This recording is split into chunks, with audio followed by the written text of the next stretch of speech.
It's Red Eye Radio. Talk about everything from politics to social issues and news of the day. Whether you're up late or you're just starting your day, welcome to the show. From the Uniden America Studios. For Gary McNamara and Eric Harley, Dan Mandis. This is Red Eye Radio. And good morning to you. You can follow me on X at Dan Mandis Show. Don't worry. Gary and Eric, they will be back tomorrow at this same time. And there's a lot going on. I want to get right to it. First of all, if you're heading out to the airport, if you have a flight scheduled this morning, this is the headline from Reuters. Alaska Airlines is requesting a ground stop for all mainline aircraft, according to the FAA. This was updated about 40 minutes ago. Alaska Airlines has requested for a ground stop for all its mainline aircraft, according to the United States Federal Aviation Administration status page it showed this morning. The company also requesting for ground stops of all Horizon Air flights as well, the regional subsidiary operating Alaska Airlines flights. So, this is going to cause a major issue. They have a lot of airplanes. The reason behind either of the requests has not immediately been made clear. Alaska Airlines, Horizon Air, and the FAA did not immediately respond to Reuters' request for comment outside regular business hours. Now, the Daily Mail is reporting that this is some sort of an IT issue. They say the FAA status page showing all destinations being impacted by the ground stop of Alaska's mainline aircraft and Horizon's ground stop. Alaska Air Group maintains an operational fleet of 238 Boeing 737 aircraft. And so we'll have to see in some other aircraft as well. But this is going to be a very, very big deal. They talk about how back in June, Alaska Air Group owned Hawaiian Airlines said some of its IT systems were disrupted by a hack. Alaska Air Group said it was still determining the financial impact of that hack. And again, they're talking about the issue tonight. They're not saying it's a hack yet. They're saying that it is some sort of an IT issue, and they are leaving it at that. So we'll keep you updated on that story as it continues to develop here overnight. And always appreciate, by the way, the opportunity to fill in here on Red Eye Radio. Who am I? Very quickly, I host a morning show in Nashville, Tennessee on Super Talk, 89.7 WTN. The phone number, by the way, remains 866-90-RED-EYE, 866-907-3339. Again, follow me on X at Dan Mandis Show, Facebook as well. My podcast is called Mostly Peaceful with Dan and Chris. You can find that on YouTube and all of the various platforms. Find it and follow and like if you would. Lots to go, lots going on, so let's get right to it. Of course, accusations. This is one of several big stories that we're following here this morning. We've known for years about the intelligence community through Barack Obama, of course, after the election of 2016, how they did everything they could to handicap Donald Trump, to set Donald Trump up for failure, or at least they tried to, again, after that election of 2016. Well, now, Tulsi Gabbard and the Trump administration, they say they've got the receipts. They say that it was Barack Obama directly, individually, who tried to set Donald Trump up for failure. And again, she says, Tulsi Gabbard says that she has those receipts. Now, again, we've known for years that the Democrats and the intelligence agencies worked together to try to set up the Trump administration to make it look like Trump colluded with the Russians to win that 2016 election.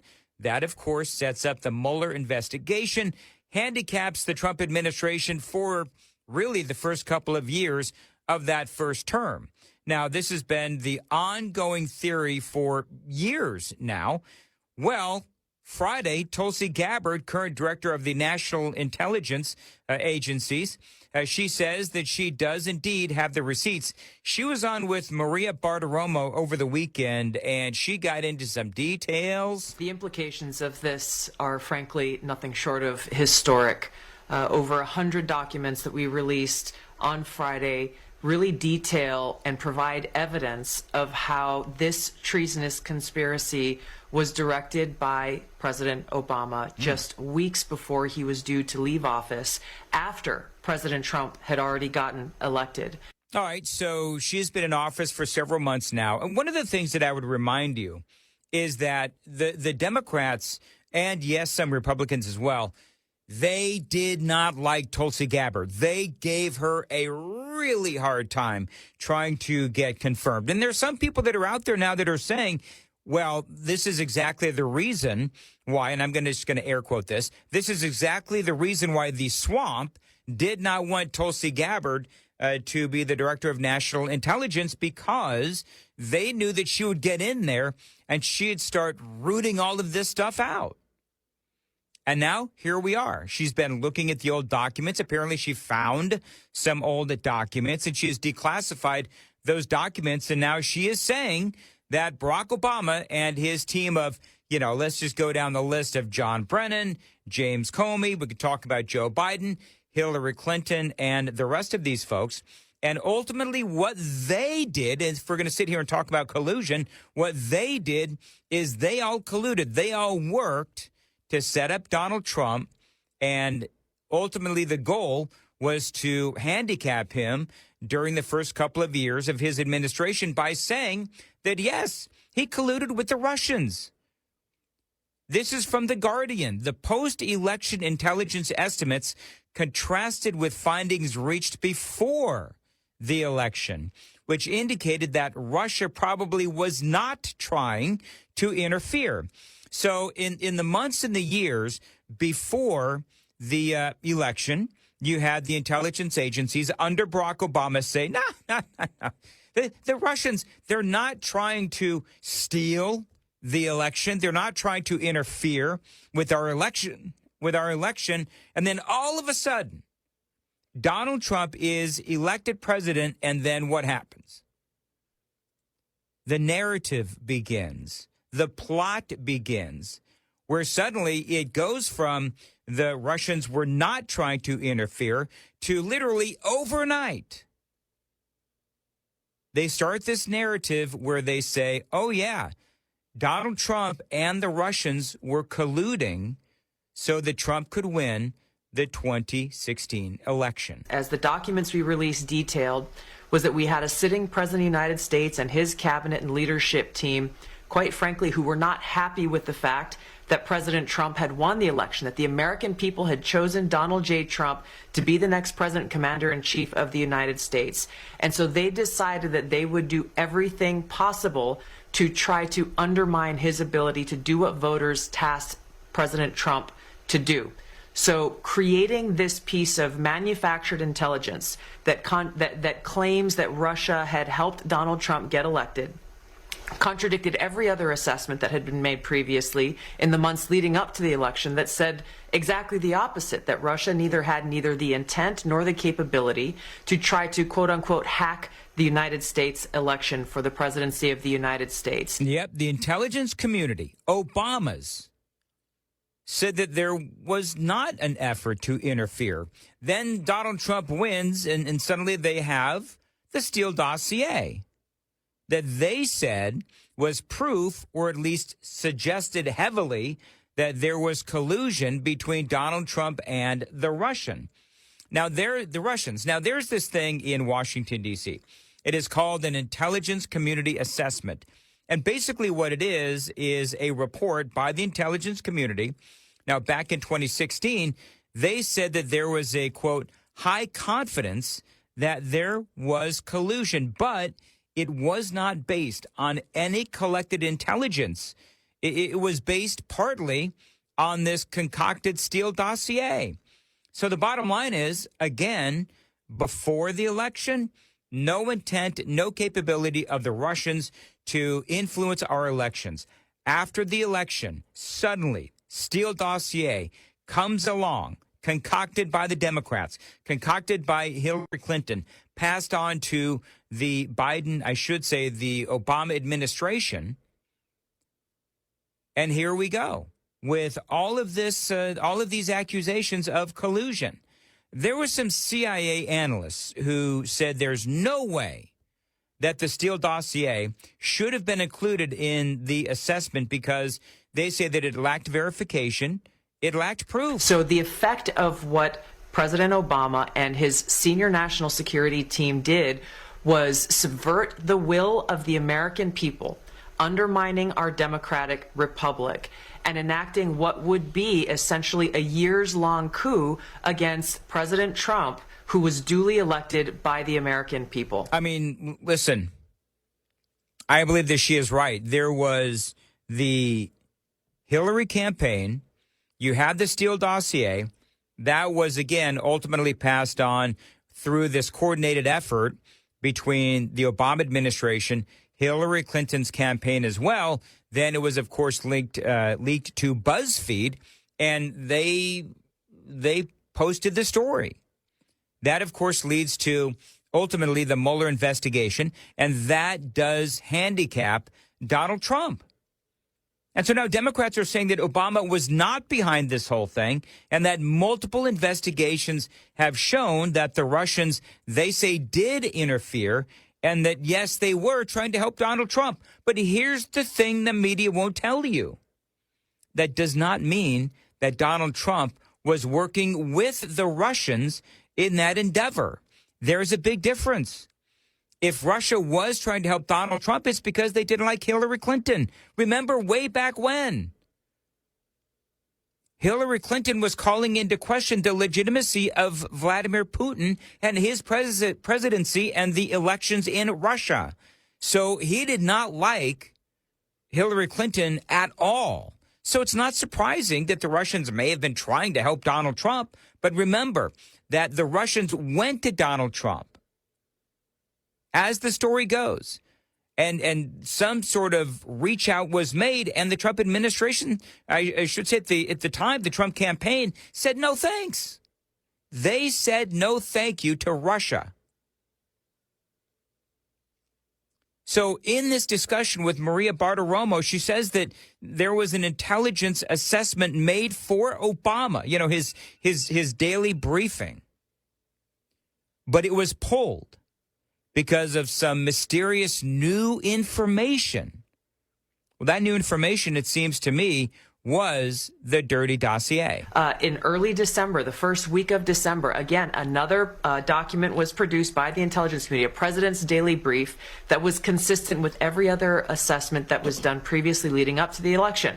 Russia did not, this is after the election now, did not attempt to affect the outcome of the American election. That was never published. Hours before it would have gone into President Obama's President's Daily Brief, it was pulled by a senior level intelligence official saying that they had to pull it because they had received new guidance. The very next day, this meeting was called, a National Security Council meeting, bring together all of the senior leaders of President Obama's cabinet, and the topic that was put forward was a sensitive matter. The tasks that came out of that meeting was coming from President Obama directing the intelligence community, then Obama's ODNI director Clapper, to produce a document, to produce an intelligence assessment that detailed not if, but how Moscow affected the outcome of the election that had already occurred, electing Donald Trump to the presidency. This document that they published in January of 2017 was the foundational groundwork that they continued to reference over and over and over again to enact this years-long coup against President Trump. Yeah, so remember what the dossier was. It was a piece of opposition research done by the Clinton campaign. So if you follow, and I am only, by the way, just so you know, I'm only scratching the surface of this whole thing. But if you're following along, before the election and during the election, no indication from the intelligence agencies that Russia was trying to influence the election. After Donald Trump wins, a plan is set into play to ultimately hijack and kneecap Donald Trump's presidency. Obama, the accusation is, tells his intelligence agencies to come up with a plan to prove Russia and Trump colluded. Enter again the dirty dossier. It is then leaked to BuzzFeed. They print it. They post it. That ultimately triggers the Mueller investigation. But there's no question that this intelligence community assessment that President Obama ordered be published, which contained a manufactured intelligence document. It's worse than even politicization of intelligence. It was manufactured intelligence that sought to achieve President Obama and his team's objective, which was undermining President Trump's presidency and subverting the will of the American people. So yes, next week we will be releasing more detailed information about how exactly this took place and the extent to which this information was sought to be hidden from the American people, hidden from officials who would be in a position to do something about it. So she does say that there must be some accountability. She wants indictments. And she wants prosecutions, and I've got a lot more straight ahead. My name is Dan Mandis, in for Gary and Eric. This is Red Eye Radio. The phone number is always 866-90-RED-EYE, 866-907-3339. We'll return next on Red Eye Radio. Hey there, this is Hope Zavara with Mother Trucker Yoga, and here's your health tip of the day. Healthy driver, healthy diesel, powered by Howes. Lower back pain is one of the most common complaints amongst truck drivers, with over 50% experiencing it regularly. Let's fix that. Sit up tall in your seat, inhale and arc your lower back away from the seat, like there's a pin behind you you're trying to avoid. Now exhale, round your back and tuck your tailbone under, just like the shape of the letter C. Repeat that movement 5, 10, even 15 times until your lower back and hips start to loosen up and feel ready for the road. There you go. Small, simple changes can lead to big results so that you, my friend, can feel good again. Visit mothertruckeryoga.com and howesproducts.com for more tips and support. Lines open for your calls. 866-90-RED-EYE on Red Eye Radio.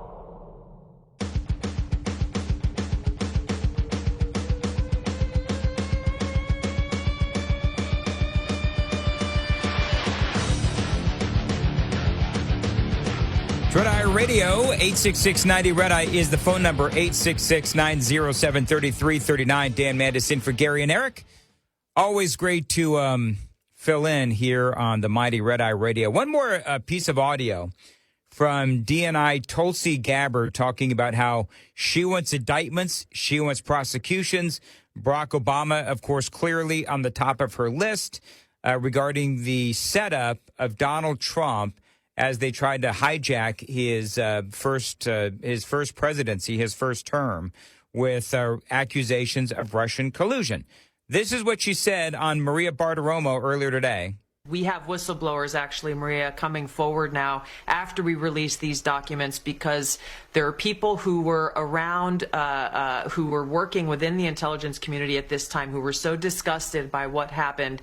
We're starting to see some of them come out of the woodwork here because they, too, like you and I and the American people, want to see justice delivered. Yep. So we're going to provide everything that we have, everything that we will continue to gather to the Department of Justice for that direct intent and that direct purpose. So to me, here we go again. Now, as a guy that's been hosting talk shows for a long time, not nearly as long as Gary and Eric, but we had the Mueller investigation. Then we had the Durham report, the special counsel looking at the FBI's role in all of this. He did find, by the way, the FBI's handling of the original investigation into Crossfire Hurricane. A lot of people say that that investigation was flawed and biased, and they were covering their own tracks. But we did have the Durham report, and, of course, we had the Mueller investigation into all of this. And now this story, feeling like the story that's never going to die. We'll see where it all ends up.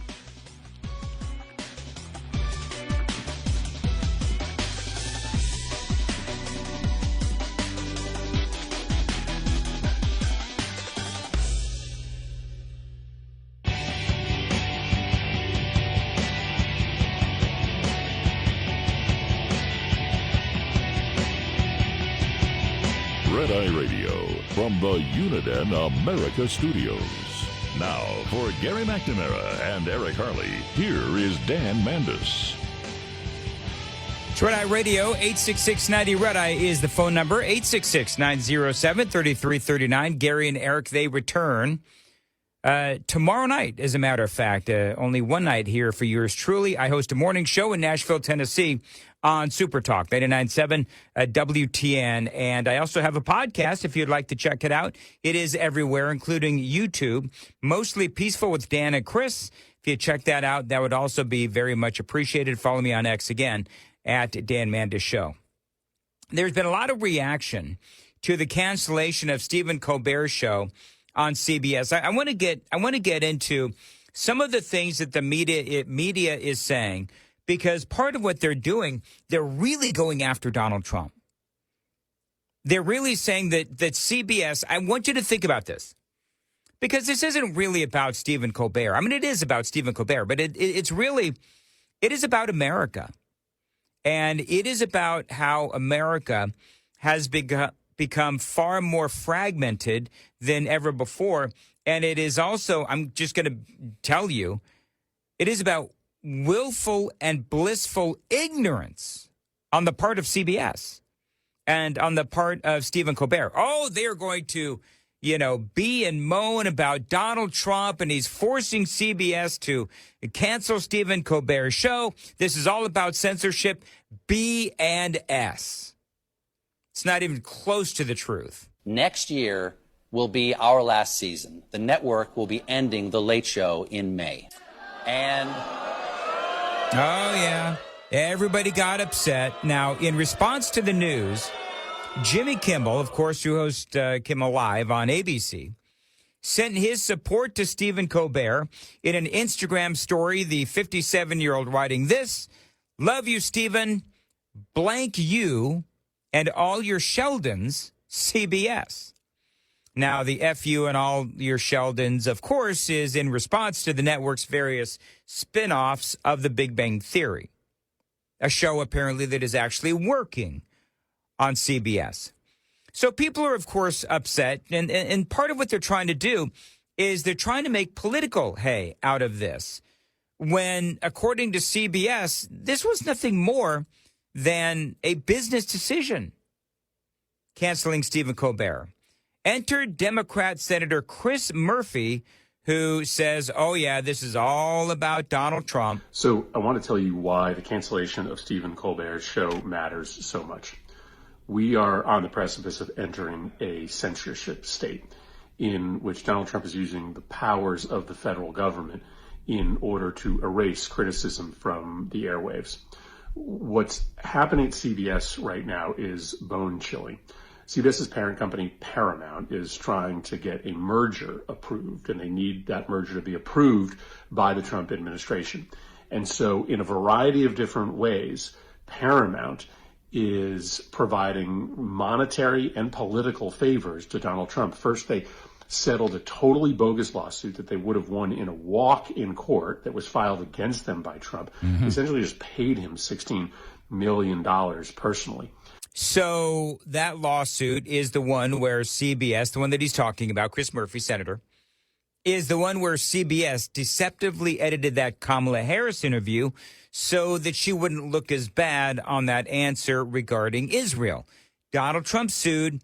They ultimately ended up settling. Now, many within CBS are saying that what they're trying to do, what the higher-ups at CBS are trying to do, they're trying to appease Donald Trump so that his administration will approve the sale or the merger of the company.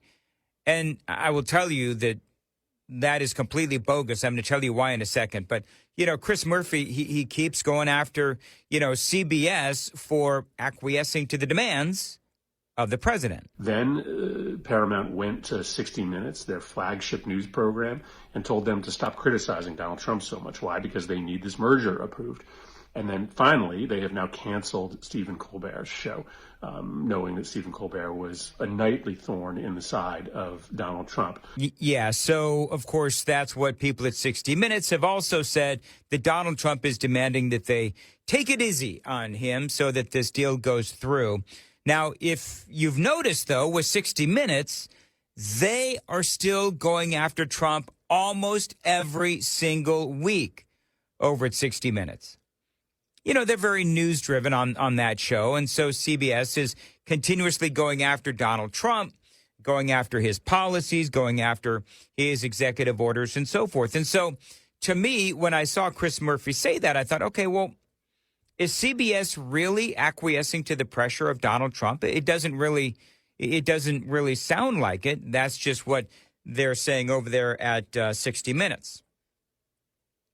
Bottom line is this, is that there is no evidence that 60 Minutes is bowing to the pressure of Donald Trump. As a matter of fact, it looks to me like 60 Minutes continues to do what they were doing. That's number one. Number two, the Colbert thing, that show has been flat out unsuccessful. It is literally underwater. Now, I do understand, and this is what I need to try to explain. Because a show can be successful in the ratings, but it can be unsuccessful financially. Steven Colbert was making $15 million a year. They had 200 plus people working on that show. 200 plus. That is a massive amount of people, and a lot of them making a boatload of money. Production costs were like $100 million a year, and it was operating at a $40 million deficit. And so the big issue is that folks, they're not just watching late night TV, and if they are, they're watching Gutfeld. They're not watching Stephen Colbert. Now, they'll be out there and people are going to say, oh, well, he was doing great in the ratings. Well, he actually wasn't. He may have been with apologies to the midgets out there, but he was like the tallest midget in the room. What I mean by that is you had Colbert, who was at the top of the ratings heap for the networks. But the problem is the networks have been declining in ratings for a long time. They have. And so you can let's just say that they're successful in the ratings. Let's go ahead and just put an air quote around that and just take it at its word. Okay, so let's just say that Gutfeld was beating the crap out of them, but let's also say that Stephen Colbert was, air quotes, successful in the ratings. But that doesn't mean that they're able to make the amount of money to justify keeping that show produced. And I just told you, they were operating at a $40 million deficit because you had 200 plus people working on that show, and the host is making, at least $15 million a year. And so you can be a success in the ratings, but it doesn't necessarily mean that people are going to be able to, it doesn't mean that CBS is going to be able to continue producing the show because they're producing it at a loss despite the ratings. But Gutfeld is doing fantastic. Why? Well, because he's on Fox News and he is actually funny. That's number one. Number two is, let's not forget, and I know that Gary and Eric, they did a great job of explaining this on Friday morning, but one of the things, and I called this willful or blissful ignorance, where clearly Stephen Colbert was putting politics over the audience, over the success of his show. He could not help himself, and CBS allowed him to do it. And so when you have a merger or a sale being discussed, well, the problem is you start, because I've been through all this, you start going through every single time slot and every single show on the network with a fine-tooth comb. And so Skydance, who is the company wanting to either buy or merge with CBS, they look at CBS and they say, okay, let's go through the shows. What is working and what's not? Oh, you've got Stephen Colbert. That's a great show. Been on for a long time. Before him, it was David Letterman. But it's operating at a $40 million loss. And so Skydance is going to say, well, we don't want a show that is operating at a $40 million loss.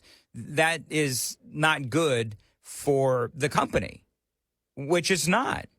And so Skydance comes in and they're like, well, we don't want this piece of crap show that we thought was great, but it's not making any money. Why is it not making any money? Well, number one, I think that it is a show that is effectively and essentially is poisonous because he has been disrespecting half of the audience on network television. Now, the difference between, because I know some people are thinking, well, wait a minute, Gutfeld does the same thing. Gutfeld bashes on Democrats all night long. Yeah, but the difference is that Gutfeld is on Fox News, which is conservative. So it is consistent with the brand. If you're on CBS, you are on a network, you are trying to get all of the listeners, I should say, all of the viewers all across America. You're supposed to be more neutral because you're looking for everybody to watch you. Gutfeld already knows the room that he's in. He's in the conservative room. And conservatives are watching him because he's funny and he's smart. But then you had over there on CBS, you've got Steven Colbert, who is, writing off half the audience. So I think if Colbert wants to continue to do what he's doing, dude, go over to MSNBC and do a late night thing there. And you'll probably, quite frankly, be a hit. Because you're going to be in the appropriate room to do nothing but Trump bash. But the ratings for Gutfeld are through the roof. Listen to this. Gutfeld has 3 million viewers, and 365,000 of those viewers are in the 25-54 age demographic. Colbert only has 1.9 million and 280,000 viewers in that person's 25-54 age demographic. And so going back to this audio from Chris Murphy, the senator out of Connecticut, he talks about the evils of big corporations controlling the flow of information. This is all clearly designed to get their merger approved so that their millionaire and billionaire owners and investors who are already filthy rich can become even more filthy rich. This is what happens when these massive corporations control the flow of information. Right. So can I just ask this question? Where was Chris Murphy when those evil big corporations he's speaking of were covering for Joe Biden? When these evil big corporations who were controlling the flow of information were clearly looking the other way when we were talking about Joe Biden's clear cognitive decline. Or when they were lying about the southern border, saying that it was secure when clearly it was not. Did not see the Democrats or Chris Murphy anywhere asking the questions that podcasters and talk show hosts were asking at the time about the open border and about Joe Biden's clear cognitive decline, among many other things. So the hypocrisy with Chris Murphy, the senator out of Connecticut, is absolutely abundant. This is a really, really dangerous moment. Stephen Colbert didn't get thrown off the air because he wasn't doing well. He was the highest rated show on TV in late night. He was canceled, very likely, because Paramount and its owners are trying to get rich off of this merger, and Donald Trump has made it clear to them and everybody else in the media space that if you want any favors from me, then you have to silence my critics on your platforms. Yeah, sure. So that is Chris Murphy, of course. And here's the thing. What is Chris Murphy doing there? He is gaslighting the American people. 866-90-RED-EYE, 866-907-3339. We'll return next on Red Eye Radio. Get in touch with Red Eye Radio, toll free at 866-90-RED-EYE.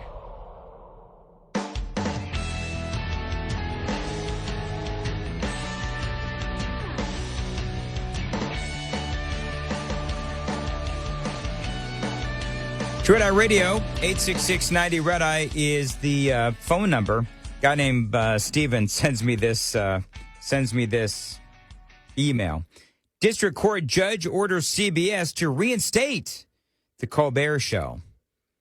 See, the way that things have been going, that actually, believe it or not, would not surprise me. So we'll keep you updated on what happens. By the way, with CBS and all this, I think that for Steven Colbert, who was making $15 million a year, I think for the CBS, they just had no choice. They had to do what they had to do. And I think for the Democrats, they do try to politicize everything. You've got Elizabeth Warren out. It's almost like you expect them to start calling for some sort of a congressional investigation into all of this. And by the way, not to get all factual and stuff, but it's the FCC and not Donald Trump that will be approving this sale or the merger. And the FCC is an independent agency, just FYI.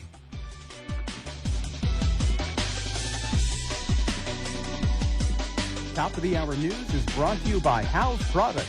Visit houseproducts.com. This is Red Eye Radio on Westwood One.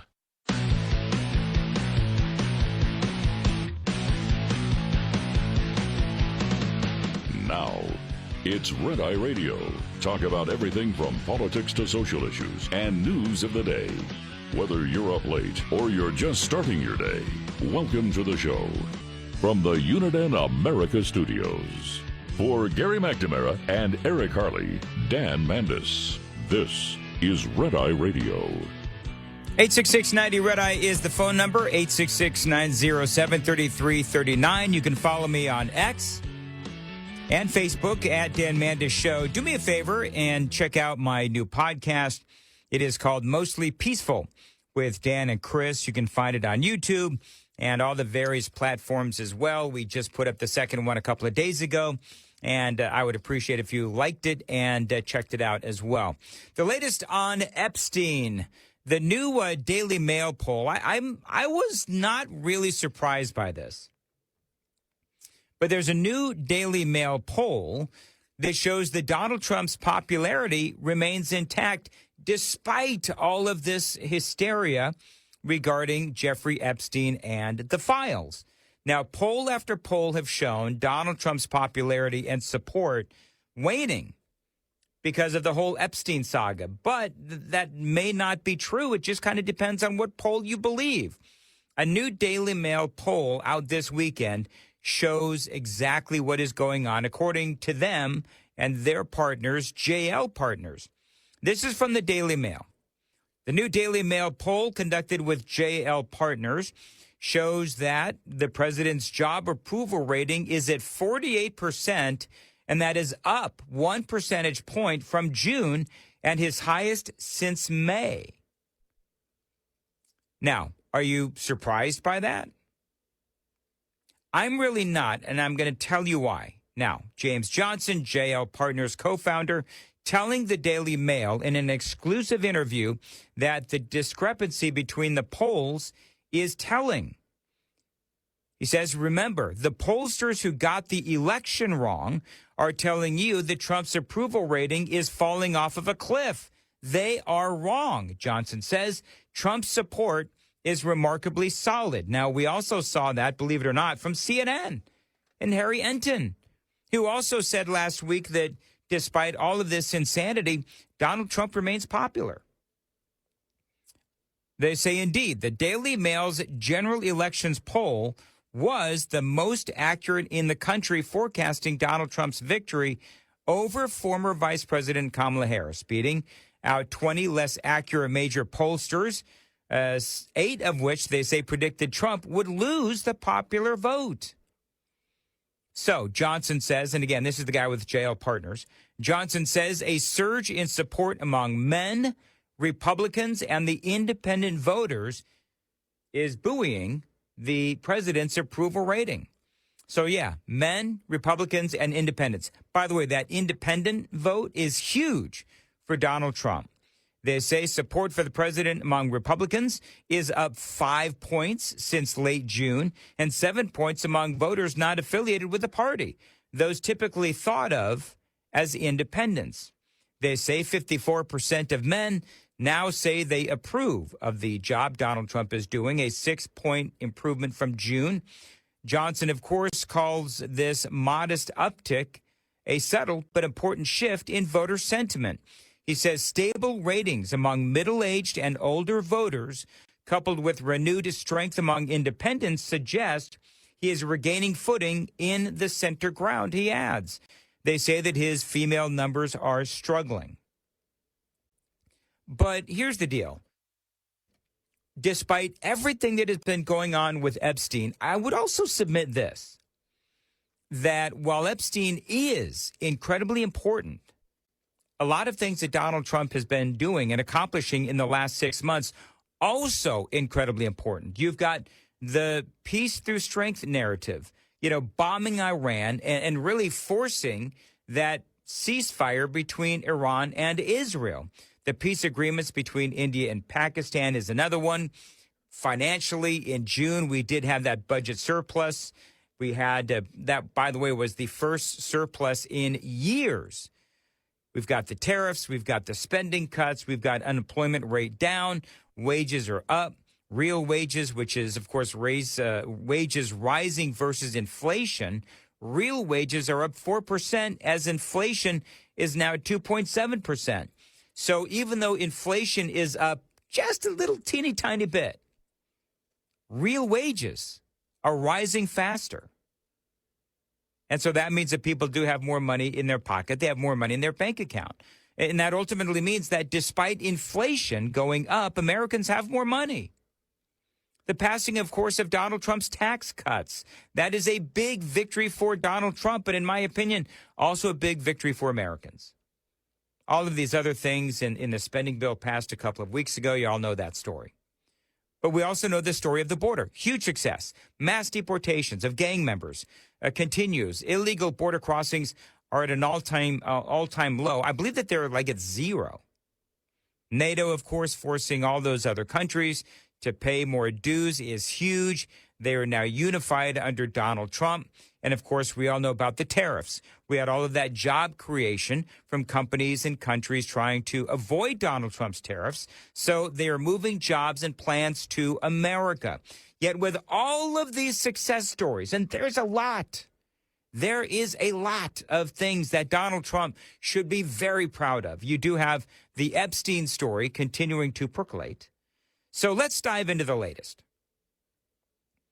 And by the way, I'm going to tell you that the divide within the Republican Party, it is huge. Because if you and I guarantee you, there's people that are listening to me right now with the opening few minutes of this hour of Red Eye Radio who are saying, well, you're talking about, Epstein, but you're really talking about all of Donald Trump's success stories. You must be somebody that is, supportive of shielding pedophiles, right? That's what the narrative is for some of these folks. That's what the accusation is that if you dare to talk about in the scope of this poll that shows it, from the Daily Mail, that shows that Donald Trump is still doing very well with a job approval rating, according to the Daily Mail, and then you talk about all of his successes, then you must be supportive of shielding pedophiles. Now, that is so far from the truth, but that's how vitriolic this has become. It is insanity. I believe that everything related to Epstein should be released. I absolutely do. But there's a lot going on with this. You have all of these success stories, but you do, again, have this Epstein story that is not going to go away anytime soon. Now, last week, I think it was on Friday, right? Wall Street Journal released that absolutely silly story about Donald Trump writing this really bizarre fictional story in a card presented to Jeffrey Epstein back in 2003. Now, they say that he drew a naked woman on it. Donald Trump, of course, telling them that he would be suing them if they published, but they did anyway. Do you know what's crazy?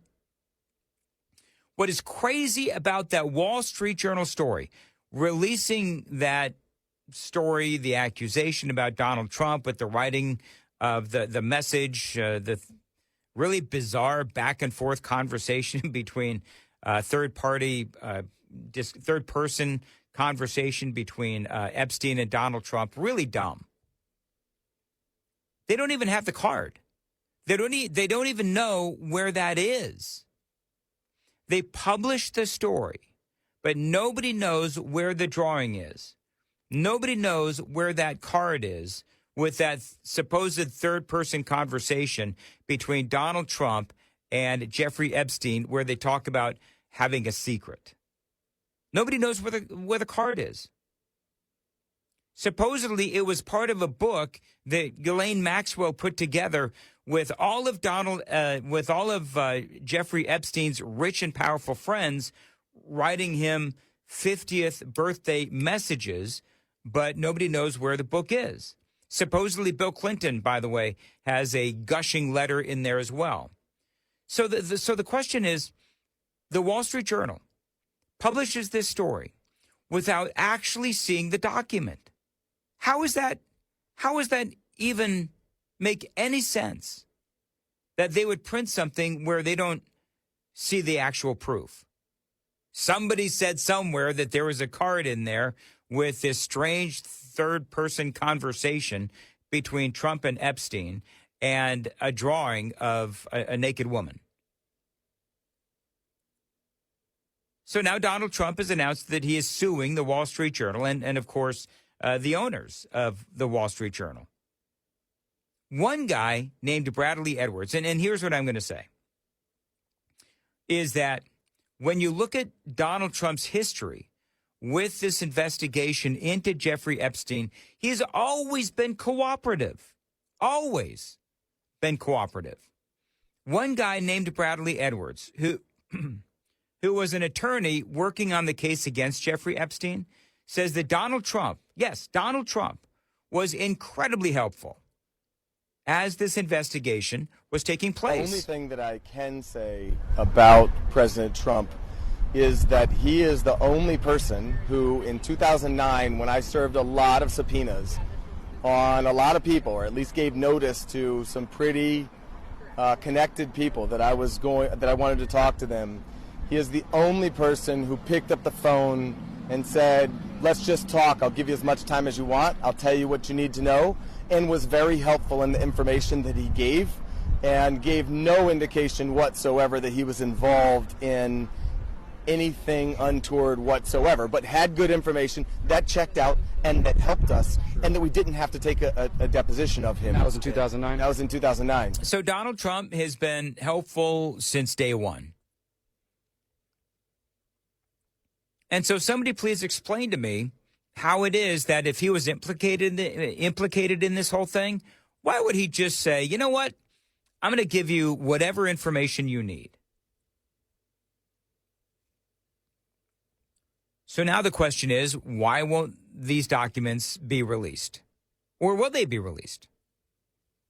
Donald Trump has told Pam Bondi to work with the various grand juries and the judges and all that to release the grand jury information.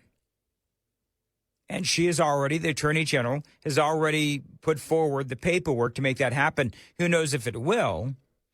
But there's another guy named John Kiriakou.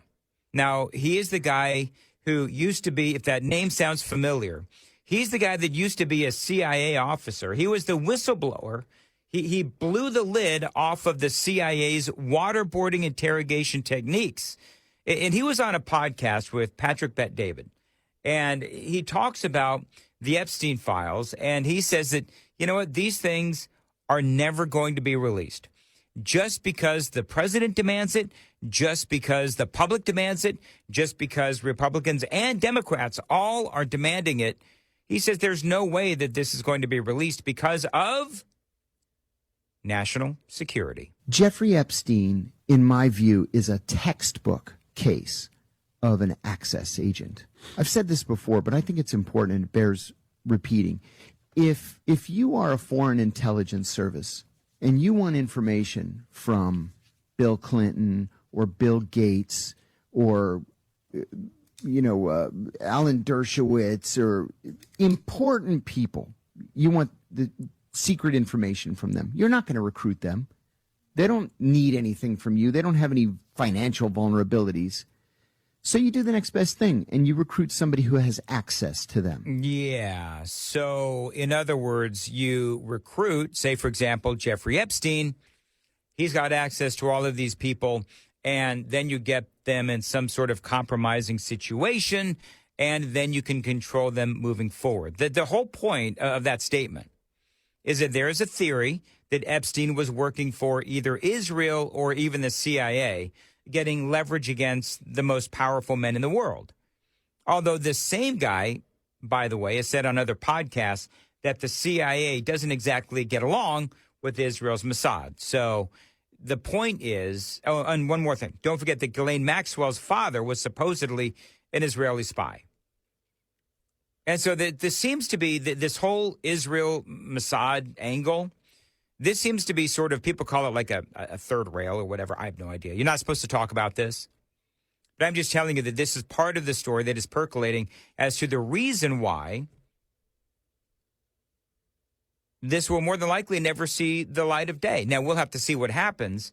Donald Trump is demanding that Pam Bondi get that grand jury information out. We'll have to see if it ultimately happens. Congressman Tim Burchett is from my state of Tennessee, and he was on ABC this weekend talking about all of this. Now, remember, the Democrats tried what I would call sort of like parlor tricks to get Congress to vote for a release of the files, but Republicans blocked it in committee because they said that attaching it to an unrelated legislation, which is what the Democrats tried to do, was not the proper avenue for this. And I think the Republicans saw exactly what the Democrats were trying to do. The Democrats were trying to embarrass the Republicans and get them to do exactly what they were forced to do, vote it down. So the Democrats could get a talking point where, gee, I wonder why the Republicans are trying to protect pedophiles, right? That's what the Democrats tried to do. And the Republicans said, no, attaching it to the Genius Act is not the proper avenue to do this. And by the way, the Republicans were absolutely right. But Burchett, again, congressman, he was on with ABC, and he said that he does want the information released, but there's a caveat. He's got some warnings. But I would give everybody a caveat, or that's a big word, but a warning, that just because somebody flew on a plane doesn't mean they're a deadgum pedophile. I have a lot of wealthy friends, and they fly on people's planes, and their plane will be down, and they'll say, hey, we're going somewhere, and we got an extra seat. Do you want to go? And they don't even know the person on the plane. So, you know, that's one of the things I worry about. Yeah, and that is a very, what's the right way?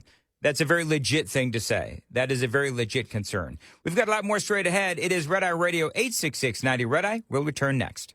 Brought to you by FPPF, Fuel Power Max. Owner-operators with authority generally have two options when it comes to sourcing freight. Brokers on the spot market or directly from the source, the shipper. As any trucker with relatively recent experience with spot freight knows, the highs of working the load boards can be really high. On the other side of that coin, however, when the market flips in favor of shippers, it can be tough to keep your business afloat working with brokers.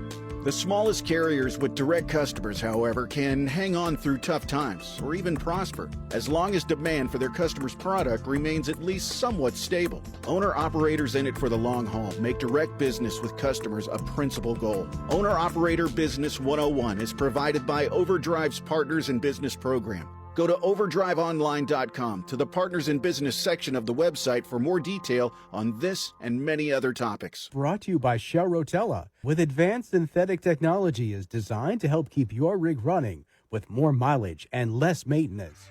Lines open for your calls. 866-90 Red Eye on Red Eye Radio.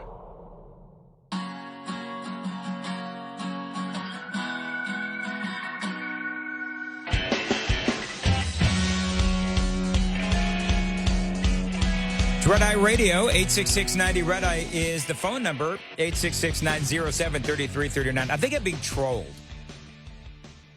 because I've received a couple of messages from listeners who want me to, of course, embarrass myself by reading the supposed letter written in the third person that Trump supposedly wrote Jeffrey Epstein. And this whole thing just sounds creepy. And I don't want to do it. I'm not going to do it right now because, frankly, I don't have time. But maybe coming back, I will. Also getting some feedback from folks. And I love feedback. And just so you know that I never, ever, ever take feedback personally. We may get into an argument. We may agree to disagree. But I love when people let me know what they're thinking, even if they disagree. Now, one of the things that I said on my local show here in Nashville, Tennessee, and also on my podcast, which is Mostly Peaceful with Dan and Chris, I talked about Donald Trump turning his back on his supporters. I had some disagreement with me on that. I'm going to talk about that as well straight ahead. It's Red Eye Radio.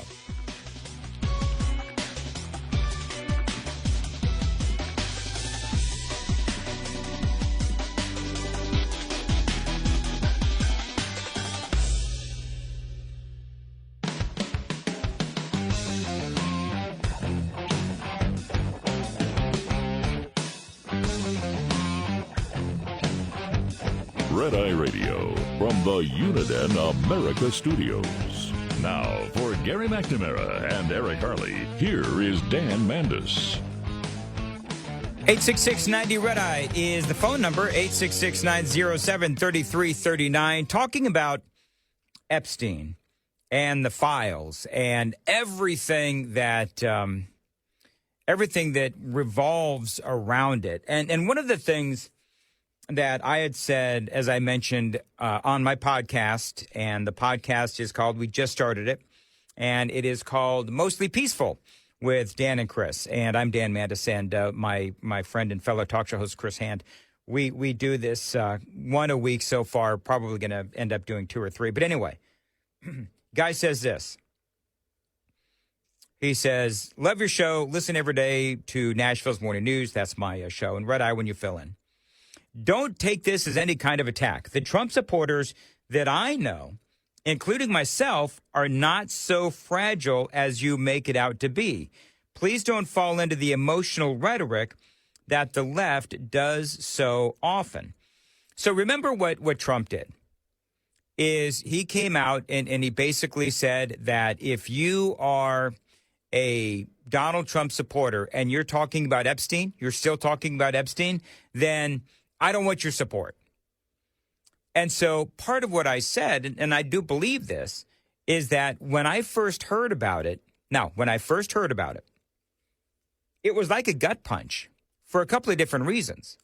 Number one is that a lot of us, including me, we've lost family members, we've lost friends, we've lost jobs because of our Donald Trump support. I've lost not one, but 2 people in my life, one very close, family members who said, you know what, you support Donald Trump? Well, you know what, I can't be with a Nazi like you. I can't have a relationship with a Nazi like you, with a racist like you, and so on and so forth. And so, and to this person's, his message, what I would say to that is that's true that Donald Trump supporters are not fragile. But at the same time, for the president to say that to the people that put him into office not once but twice, it did lead to a lot of consternation with the Trump supporters that I know. Now, we are not fragile. As a matter of fact, Tim Burchett, who is getting back to the congressman from Tennessee, Eastern Tennessee, where he was asked the same thing about Donald Trump basically, saying if you are still talking about Epstein, then I don't need your support. I don't want your support.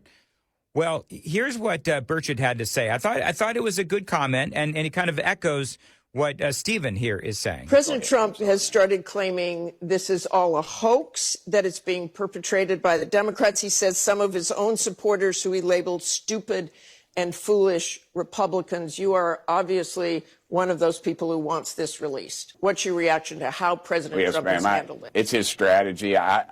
Was I a little ticked off he said that stuff? Sure I was. But I'm a big boy, ma'am. We're playing in the big leagues right now. Yeah, and I have interviewed Tim Burchett, by the way, many times during my many years here in Nashville. And I always love that he is brutally honest and quite colorful as well. Steven, the guy that that had a message on the comment section of my podcast, says President Trump can disapprove of me all he wants. It doesn't matter. I never received a gut punch because he said something. He says, haven't you ever had a friend, even a close one, say something to you that hurt your feelings? Did you disown them? No. I'll bet you didn't. I actually did not. Where is all that talk about conservatives being able to disagree? But if Trump says something you don't like when he is horrible and you say he betrayed you, I thought he says we were all adults. What I would say to that, and this guy Steven said a lot of other smart things, but what I would say is that, no, I didn't betray Donald Trump. I didn't say, well, I'd never vote for Donald Trump again, although obviously he's not up for re-election. But it was frustrating that he said that to the people that put him in office. That's all I'm saying. And so, no, I did not, and this is my point, I did not remove my support for Donald Trump. I didn't say, well, I'm not going to support you anymore. He's the one that said, I don't want your support any longer. So to me, that's on Donald Trump. But that doesn't mean that I don't support Trump. It doesn't mean that I applaud a lot of the good things that he's done. It also doesn't mean that I'm not going to criticize him when I feel like the president needs to be criticized. And that is, at least for me, that is part of what talk radio is supposed to do.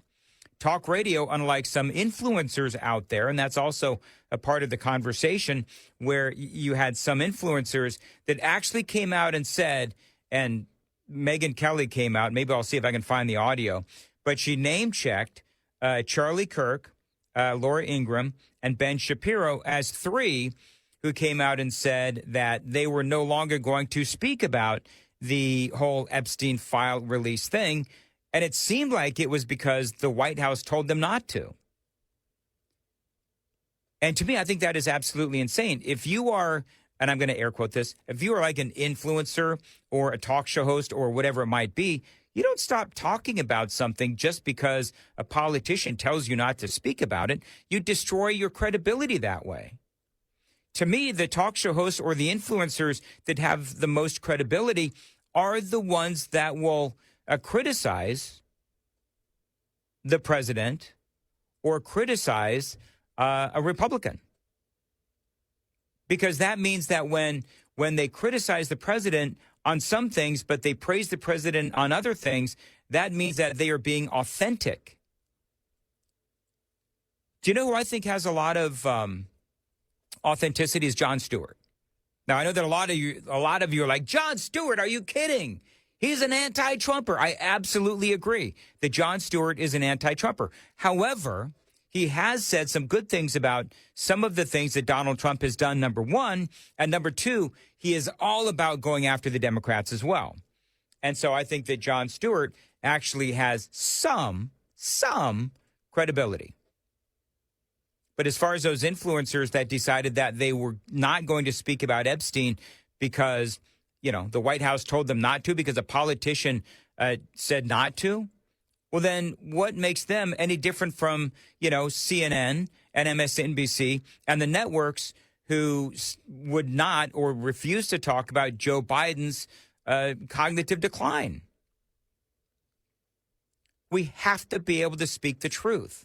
We have to be able to talk about our differences. And so when Trump said what he said about not wanting the support of people who are speaking about Epstein still, well, okay, but that doesn't mean that I'm not going to talk about it. That also doesn't mean that I'm not going to praise Donald Trump when he gets the majority of things right and his many victories that he's had. And at the same time, say that I thought that he handled that wrong. And by the way, now I believe that he is handling it right when he told Pam Bondi, you know, get this stuff released. Enough already. This is ridiculous.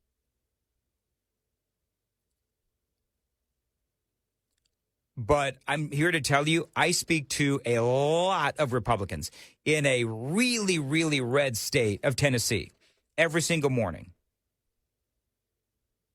And the reaction when Trump said what he said, it was incredibly one-sided. And it was, what a disappointment. It didn't mean that they would not support him. And it also doesn't mean that if J.D. Vance is the next candidate for the Republicans in 2028, that we won't support J.D. Vance. As a matter of fact, I've got big news on J.D. Vance coming up. But real quickly, the Tim Burchett audio, where he, like all of us, want to see the Epstein files released. We'll have to see if they are. But if you're just joining us, one of the things that he told ABC was we have to be very careful, and I'm right there with him, that innocent people are not dragged into all of this. Because there's somebody that may have, taken a flight on the Lolita Express that had absolutely no idea what was going on. So that's number one.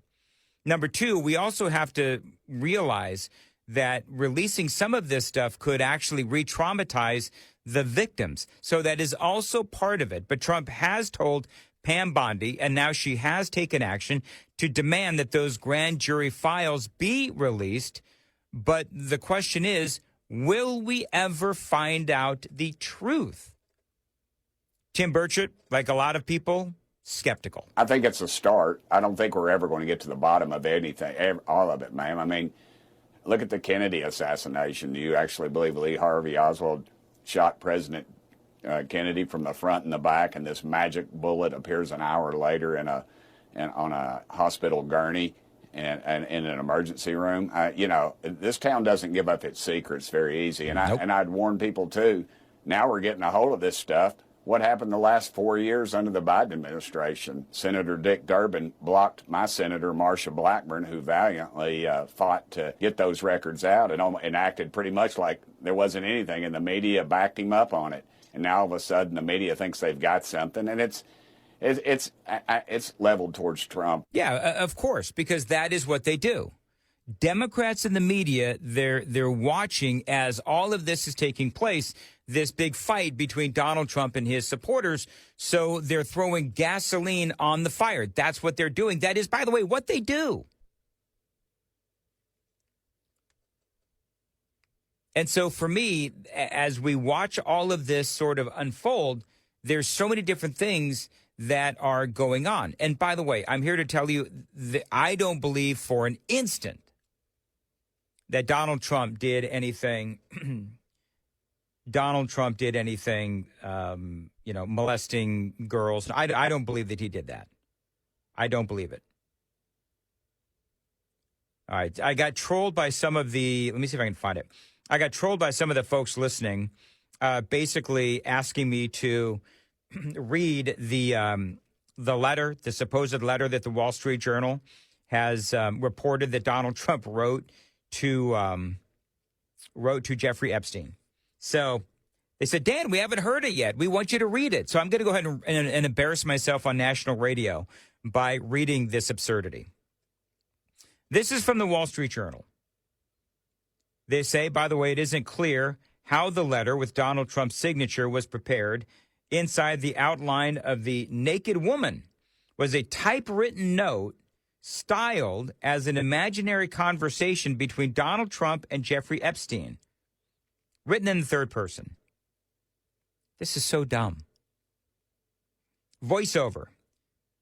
There must be more to life than having everything, the note began. Donald. Yes, there is, but I won't tell you what it is, Jeffrey. Nor will I, since I also know what it is. Donald. We have certain things in common, Jeffrey. Jeffrey. Yes, we do, come to think of it. Donald. Enigmas never age. Have you noticed that? Jeffrey. As a matter of fact, it was clear to me the last time I saw you. Donald. A pal is a wonderful thing. Happy birthday, and may every day be another wonderful secret. Who writes that? That is just so, this is what I mean. This is so dumb. And the Wall Street Journal, they don't even have the original document. Just so dumb.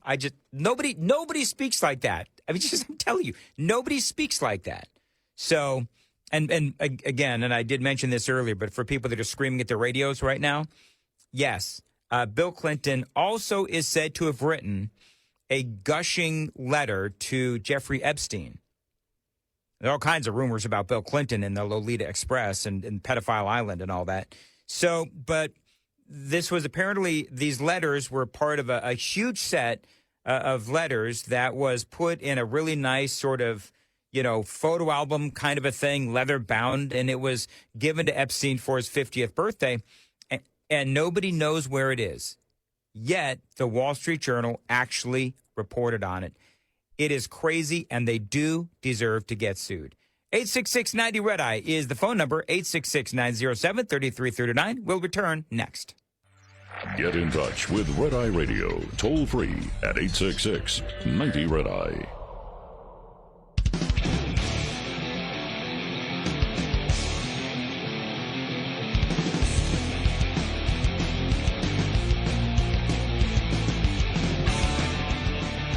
It's Red Eye Radio.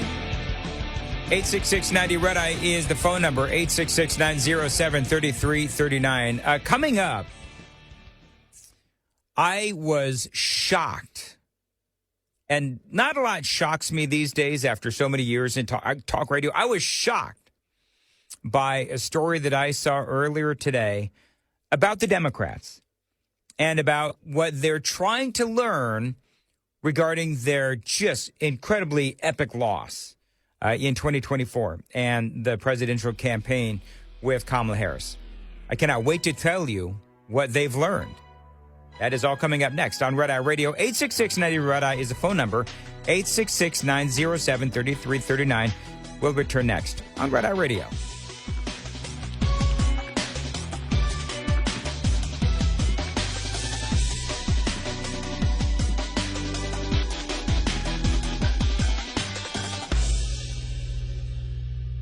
This is Red Eye Radio on Westwood One.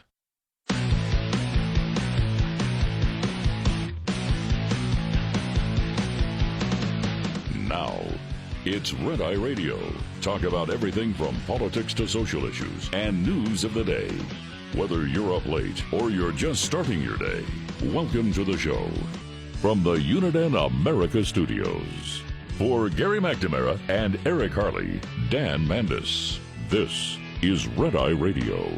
866-90-RED-EYE is the phone number, 866-907-3339. Always appreciate the opportunity to fill in on the mighty Red Eye Radio. You can find out more about me. Follow me on X, if you would, at Dan Mandis Show, and Facebook as well. My new podcast is called Mostly Peaceful with Dan and Chris.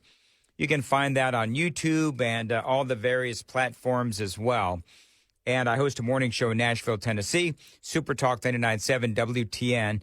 And if you want to listen to that, you can always listen anytime, anywhere on YouTube, Facebook, X as well. We have cameras in the studio and everything. So if you want to check that out, all the details at 997WTN.com. Now, how is this for insane? After every single major election, the party does what they call an autopsy. Now, what that is, and the name is obviously indicative of what it is, they dig deep. They look at everything that went right and everything that went wrong. So the Democrats are now doing the autopsy after the presidential election. You know, the one that they just absolutely shanked. And I was stopped in my tracks when I saw this line, because the official autopsy from the DNC will not include the actual questions as to where they went wrong. This is from the Daily Mail, and I'm going to comment as I go. But think about what went wrong in 2024 for the Democrats, right?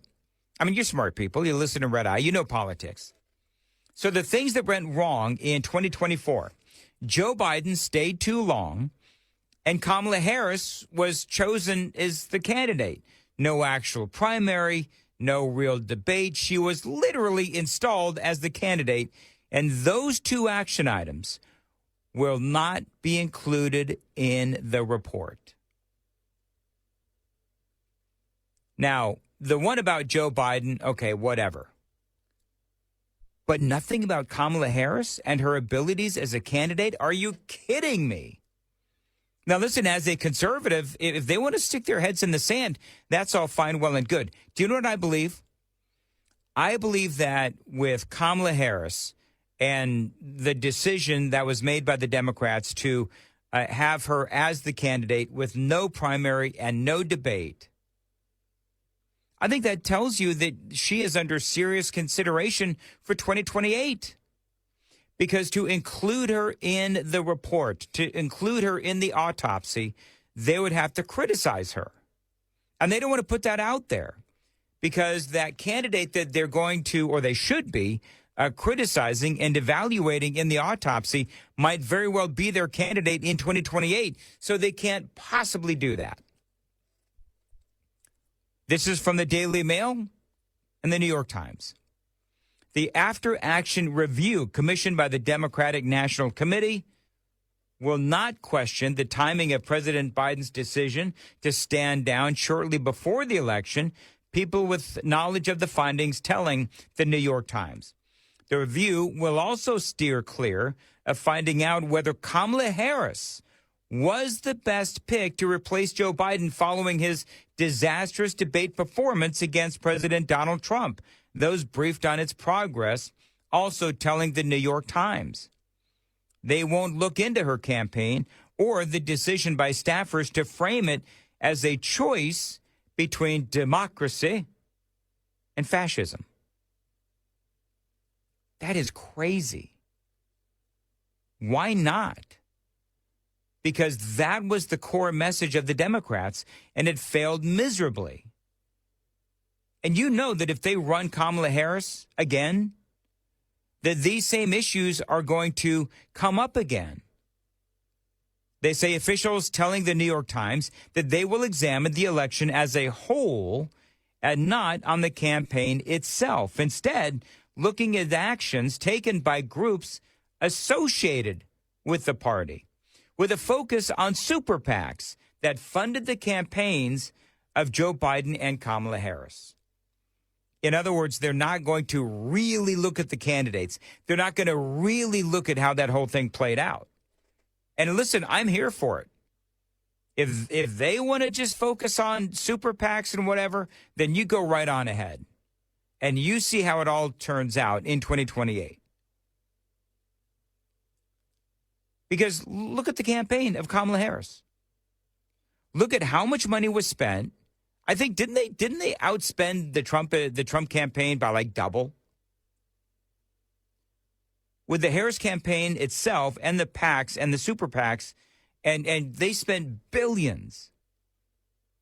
And still, she not only lost the popular vote, she not only lost the electoral vote, but she also ended up like $20 million in debt.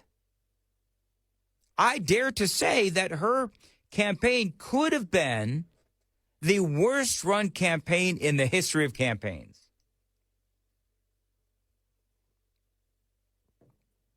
The Times reported that blame would be thrown at Future Forward, the party's main super PAC. Those briefed on the content said that the group, who spent $560 million to support the two presidential hopefuls, spent too much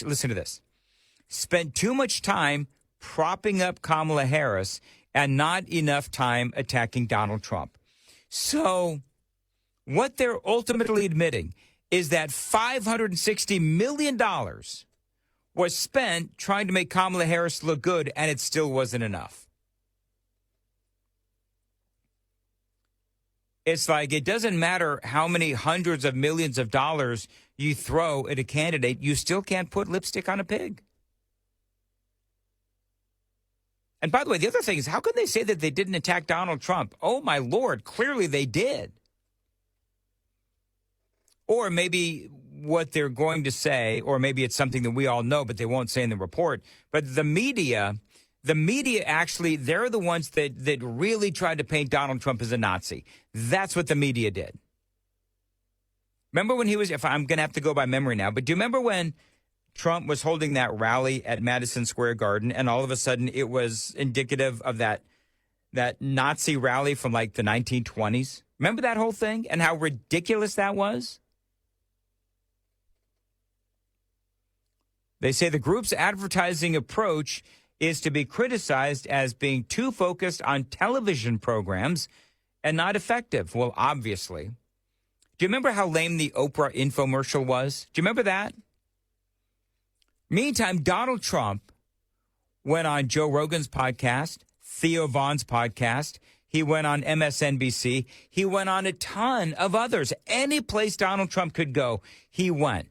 Didn't matter who the host was, who the moderator was. It didn't matter the level of attack that Donald Trump would have to endure. He did it. He was everywhere, friend or foe, and Kamala Harris did not have the guts to do the same thing because she couldn't, because she wasn't up for the job. And now they're actually thinking about running her in 2028. You know, just last thing on this. One thing they also won't discuss in this autopsy as to whether or not Harris was the right candidate, because it will force them to look at the anti-Semitism in the party.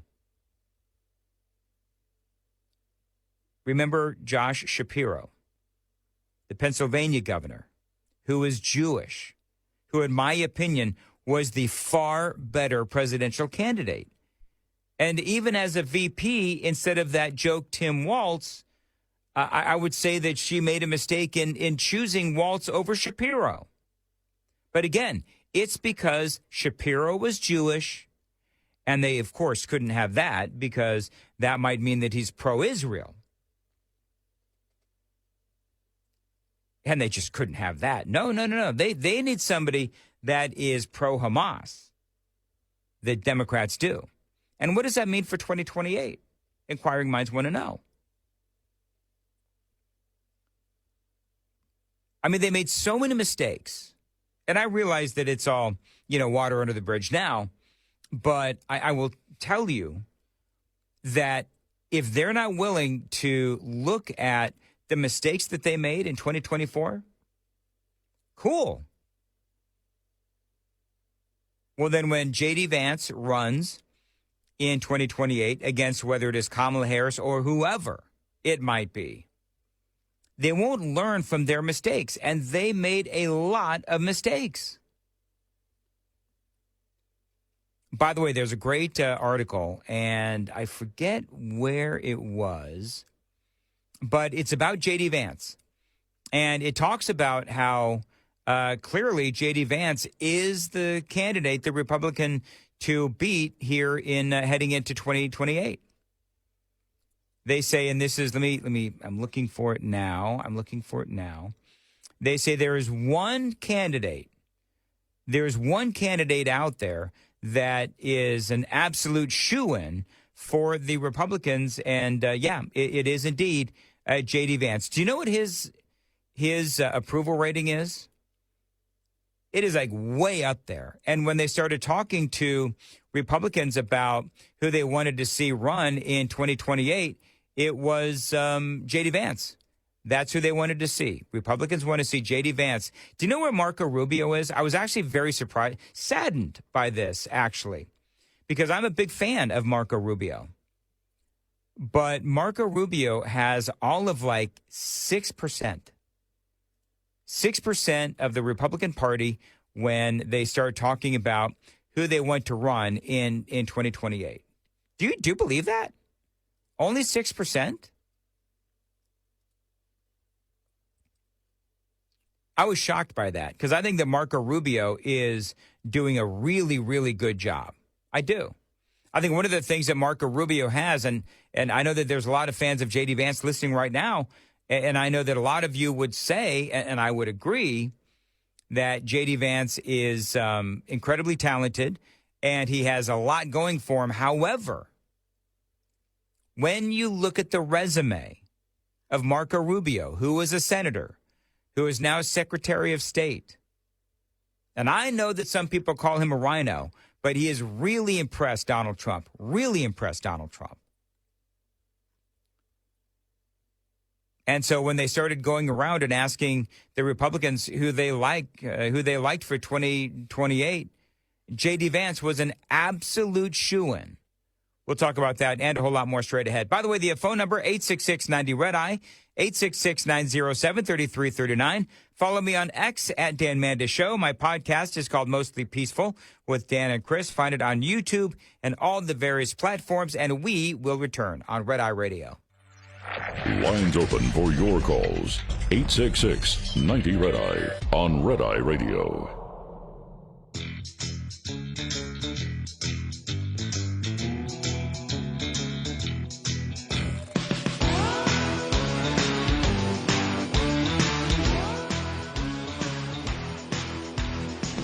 Eight 866-90-RED-EYE is the phone number, 866-907-3339. Yeah, the top politician who is a shoo-in to win the 2020 presidential election, J.D. Vance. I've seen a couple of polls, but also on the poly market. Now, if you don't know what the poly market is, this is, and I knew somebody like this once. You know what the poly market is? It is like the prediction market. It is where people actually bet on politics, which I always thought was really bizarre. By the way, you know who's in second place? Gavin Newsom. It is insanity. Do you know what? I hope, based on, because did you see the interview that Gavin Newsom had with Sean Ryan? Sean Ryan is a Middle Tennessee guy, and he's got a great podcast. And Gavin Newsom was there, and they did an interview, and Newsom just came off like a buffoon. Newsom just came off like a complete ASS. He really did. But you got J.D. Vance, according to the poly market, as the next commander-in-chief with a 27% chance already. In second place, California Governor Gavin Newsom with a 14% chance, which has fallen 2% according to the market. You've got Alexandria Ocasio-Cortez closely trailing Gavin Newsom with a 10% chance. Others close to the top three front runners include Pete Buttigieg with 8% and Marco Rubio with a 6% chance. That is just crazy. Like, how is Marco Rubio so low? I don't even understand. Do you know what I'd like to do? I'm on X at Dan Mandis Show. Shoot me an X. Shoot me a post on X, and tell me who you like for the Republicans in 2028. You like Marco Rubio? Do you like J.D. Vance? Do you like maybe Ron DeSantis? I think those really are the only three. Are those the only three? Is it only J.D. Vance, Marco Rubio, and Ron DeSantis? I mean, I've been racking my brain. I mean, there's, some people like Kristi Noem. I don't think so. I'm trying to think of governors out there, but, I mean, you do have a great governor in Texas, of course, although some people in Texas disagree. But I do like the Texas governor. A lot of people I like. They say Donald Trump has toyed with the idea of running for a third term, despite the Constitution stipulating the presidents are limited to 2 4-year terms. Donald Trump has literally said that he will not be running for a third term. Donald Trump Jr., by the way, follow me on X at Dan Mandis Show. Donald Trump Jr. has been toying with the idea. I mean, I got to tell you personally, I do believe that it'll be J.D. Vance. Vance started fielding questions back in February after just a few weeks in office as the vice president on a potential run for the White House in 2028. Speaking with Fox News in early February, he gave little away, saying, "We'll cross that political bridge when we come to it." Obviously, J.D. Vance is going to do it. He was a senator, vice president, successful businessman. Incredible story. I think J.D. Vance has a better story than Marco Rubio. And Marco Rubio has an amazing story. But I think Gavin Newsom, he is clearly showing that he is going to run. I mean, he is saying if you're a Republican, Gavin Newsom is saying all the wrong things. But if you're a Democrat, he's saying all the right things. Maybe I'll play some of that audio from Gavin Newsom from last week. I'm sure Gary and Eric played some of it too. But I just think that it is so bad. Gavin Newsom is so bad in his answers. The thing that I loved, though, about what Gavin Newsom said is that, you know, he has this way of, when he's being interviewed, he has this way of just spewing and spitting like a bunch of facts at you. But the facts, you know, as I said on my morning show in Nashville, Tennessee, these facts they're either flat out lies, they're obfuscations of the truth, they're half-truths. And so when it's just, you almost have to sit there and you have to start trying to fact check him in real time because that's what he does. But I think that for Gavin Newsom, I think if you have a debate between Gavin Newsom and J.D. Vance, I think J.D. Vance would kick the living crap out of Gavin Newsom. I made a lot of my some listeners in Nashville mad when I called Gavin Newsom a used car salesman kind of a guy. I heard from the used car salesman in Middle Tennessee, they were so incredibly angry with me. But here's the deal. That is what Gavin Newsom reminds a lot of people of, is a used car salesman. Like it or not, that's what he reminds people of. Dude is just slimy. With apologies to the used car salesmen across America.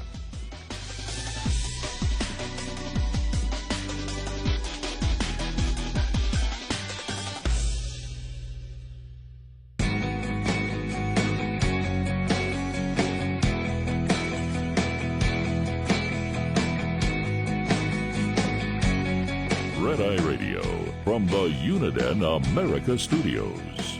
Now, for Gary McNamara and Eric Harley, here is Dan Mandis. 866-90 Red Eye is the phone number, 866-907-3339. All right, so I'm gonna play some audio from Barack Obama. And I thought that this was a really, really awkward and strange conversation that he had with Michelle Obama. And if you're listening from Nashville, Tennessee, you heard me talk about this on Friday. But I think it does bear repeating on the national stage. Barack Obama, he's doing that Gosh Awful podcast with Michelle Obama. And he says that young boys need a man in their lives, not their father, but an additional man, a gay man in their lives. He did. He said that. Matter of fact, I've got the audio to prove it. Listen. That's one of the things that I think a lot of times boys need is not just exposure to one guy. Mm-hmm. One dad. One dad. No matter how good the dad is. He can't be everything. He can't be everything. And that boy may need somebody to give the boy some perspective on the dad. Yeah, right? Yeah. Are you kidding me? So you heard what he said.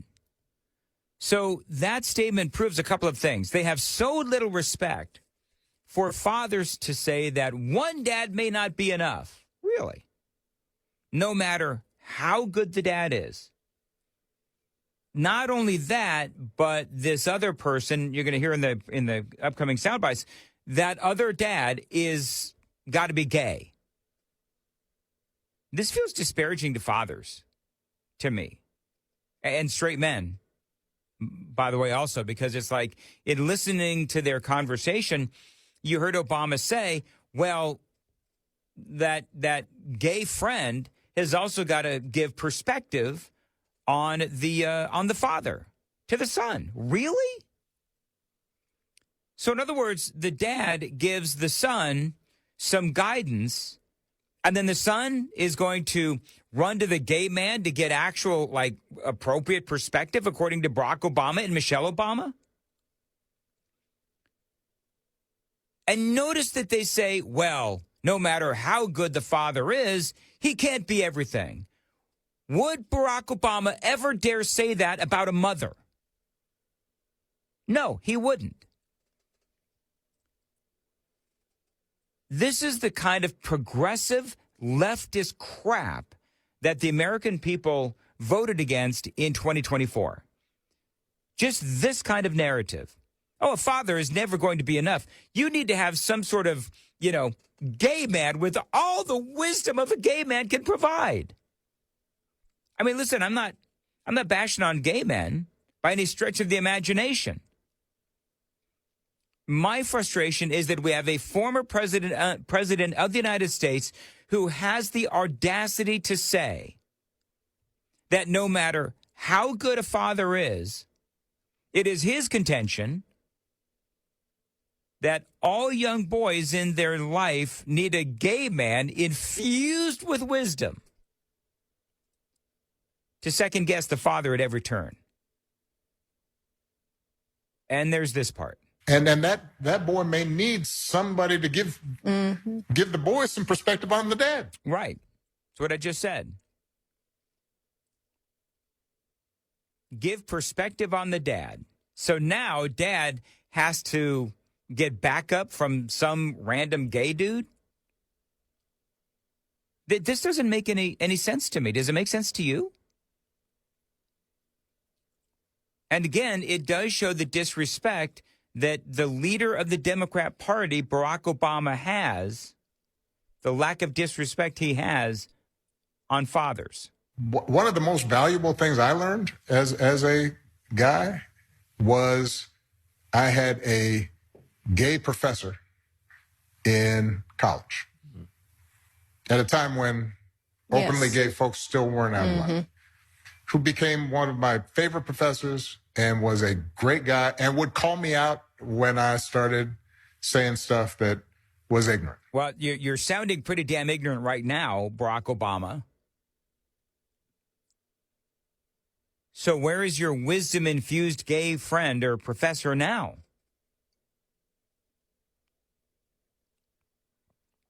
And, the other thing that I was thinking as I'm listening to this is, are they saying that the gay friend, and again, I don't have any problem with gay people, like, at all.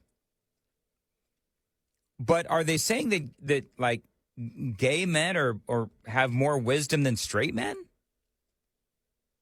Are they saying that, by and large, gay men have more wisdom than your average straight dude? I realize there's a different perspective because their lives are different, I suppose. But what makes that gay person more wisdom infused than the father?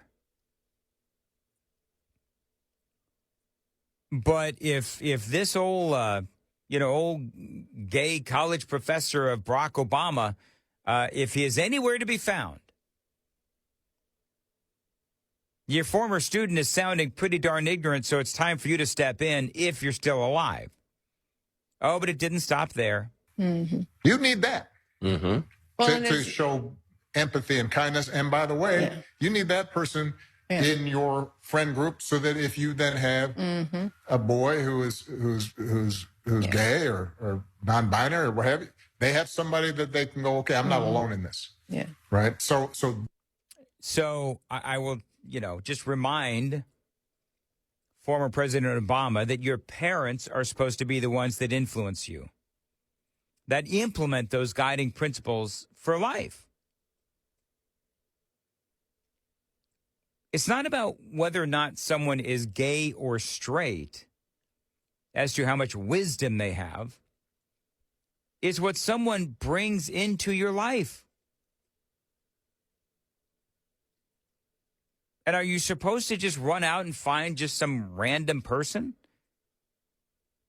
and invite them into your life because the father in your life isn't enough? Do you see how just ridiculous this sounds? It really does. And again, I'll say it for the 9th time. Nothing against gay people, whatever. But this notion that we need some sort of all-knowing, person in our lives that is not our parent, that is not our father, is just weird. And saying that this person needs to give perspective on the dad, to me, shows the hostility that they have towards fathers. And good Lord, if you go and you watch this video of Barack and Michelle Obama and Michelle's brother Craig, she was constantly doing that. And good Lord, it was distracting. And so I don't know what it is about Obama and this, I don't know what you would call it, infatuation with having, gay men in the lives of young boys. Doesn't make any sense to me, but to me, it was really, really disparaging of fathers. I heard that. And I wish I could say that I was shocked, but I really wasn't. But if you want to check that out, I think I did post that. I did. I posted it on my X, that whole thing. I posted it on X at Dan Mandis Show. The phone number is 866-90-RED-EYE, 866-907-3339. Follow me on X at Dan Mandis Show. Podcast is called Mostly Peaceful with Dan and Chris. You can find that on YouTube and all the various platforms. We'll return next on Red Eye Radio. Get in touch with Red Eye Radio, toll free at 866-90-RED-EYE.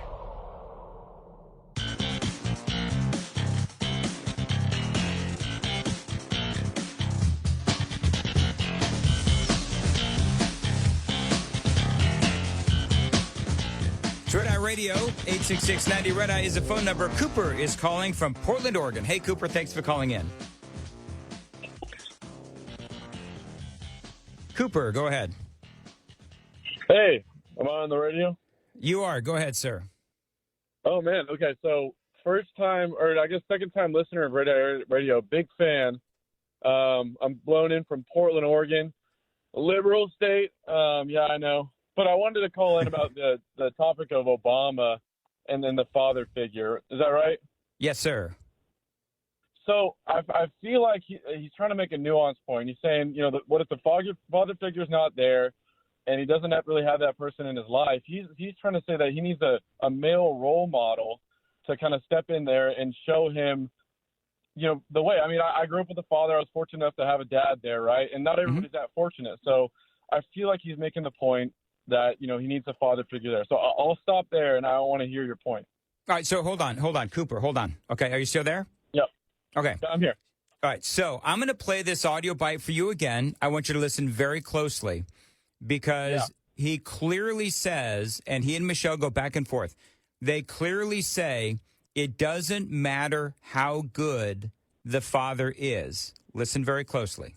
That's one of the things that I think a lot of times boys need is not just exposure to one guy. One dad. One dad. No matter how good the dad is. He can't be everything. He can't be everything. And that boy may need somebody to give the boy some perspective on the dad. Yeah, right? Yeah. So he's not talking, Cooper, and I appreciate the call, but he's not talking about, somebody stepping in if there's an absent father, which I'm all for, and I'm all about that. Yeah. Trust me on that. But I just think that, to me, that comment is insane. I can see your point there. I feel like it's, from an outside perspective, without listening too deep into it, I feel like it's seemingly nuanced, but I can kind of see where it gets a little hairy because it's like, you'd assume that if there's a father figure there, if there's a male figure there at all, you want them to be well-informed and then teaching that person good values. But that it kind of goes in the gray area when he's not really specifying, okay, this person needs to be teaching him good values, giving them good morals as they grow up. So, as they go on to be an adult, they're going on to do better things, right? So I can see where you're coming from there. I think, I forgot the point that I was trying to make before. Hey, Cooper, welcome to my world as a talk show host. Try being on the radio and forgetting your point. How do you like being a conservative living in Portland? That's got to be tough. All right, I'm going to come clean now, man. I can't really call myself a conservative. Okay. Because, I obviously I'm born and raised here in Portland, Oregon. Love trees, man. I love trees and the rain. I love it. Sure. So I can't really call myself a conservative, but I try to have, but I can't really call myself, on the complete left of the spectrum. You get what I'm saying? Absolutely. It's less of, okay. So I think Obama's had a good amount of stuff to say. Obviously when he was in office with the drone strikes and his deportation. But I feel like he still has some good points to make, and I feel like he was on the right track here, but he definitely went off course without really specifying. This needs to be a smart and well-informed father figure, or just, he calls it a man. I think that's kind of a misstep there, and it can get misquoted, especially when it kind of clips it like now, right? So what I would say is that, and I played it for you a couple of times, where he basically says that the other father figure has to give perspective on the dad. In other words, if you've got some other person in the family, then the dad is going to have to be battling, not only the son, but if the son has another person in his life that is trying to guide him away from the values the dad is trying to teach, that is extremely destructive. You think that's what he meant? Do you think that he meant another guy needs to guide the son away from his father's values?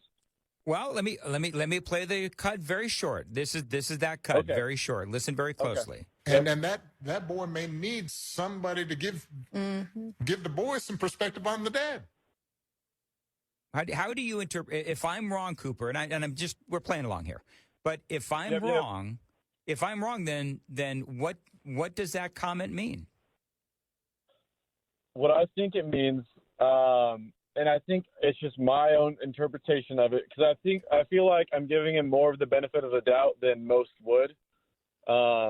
Just obviously, coming from my background, I mean, I think he's really trying to say that the perspective on the dad is, he needs that father figure to be the dad for him. So I think his words are getting jumbled up there, and he really just means he needs the son's perspective on what a father figure or a dad is like in that family. So if somebody's stepping in, with like an absentee father, Cooper, I got to run. I appreciate the call. Appreciate your time. Thank you. I think you're wrong, but I appreciate the call. We'll return next on Red Eye Radio. Thank you. 866-90 Red Eye is the phone number. 866-907-3339. You can follow me, Dan Mandis, on X at Dan Mandis Show. And you can also find my podcast, and that podcast is everywhere. And it's called Mostly Peaceful with Dan and Chris. Got a lot more straight ahead. Red Eye Radio.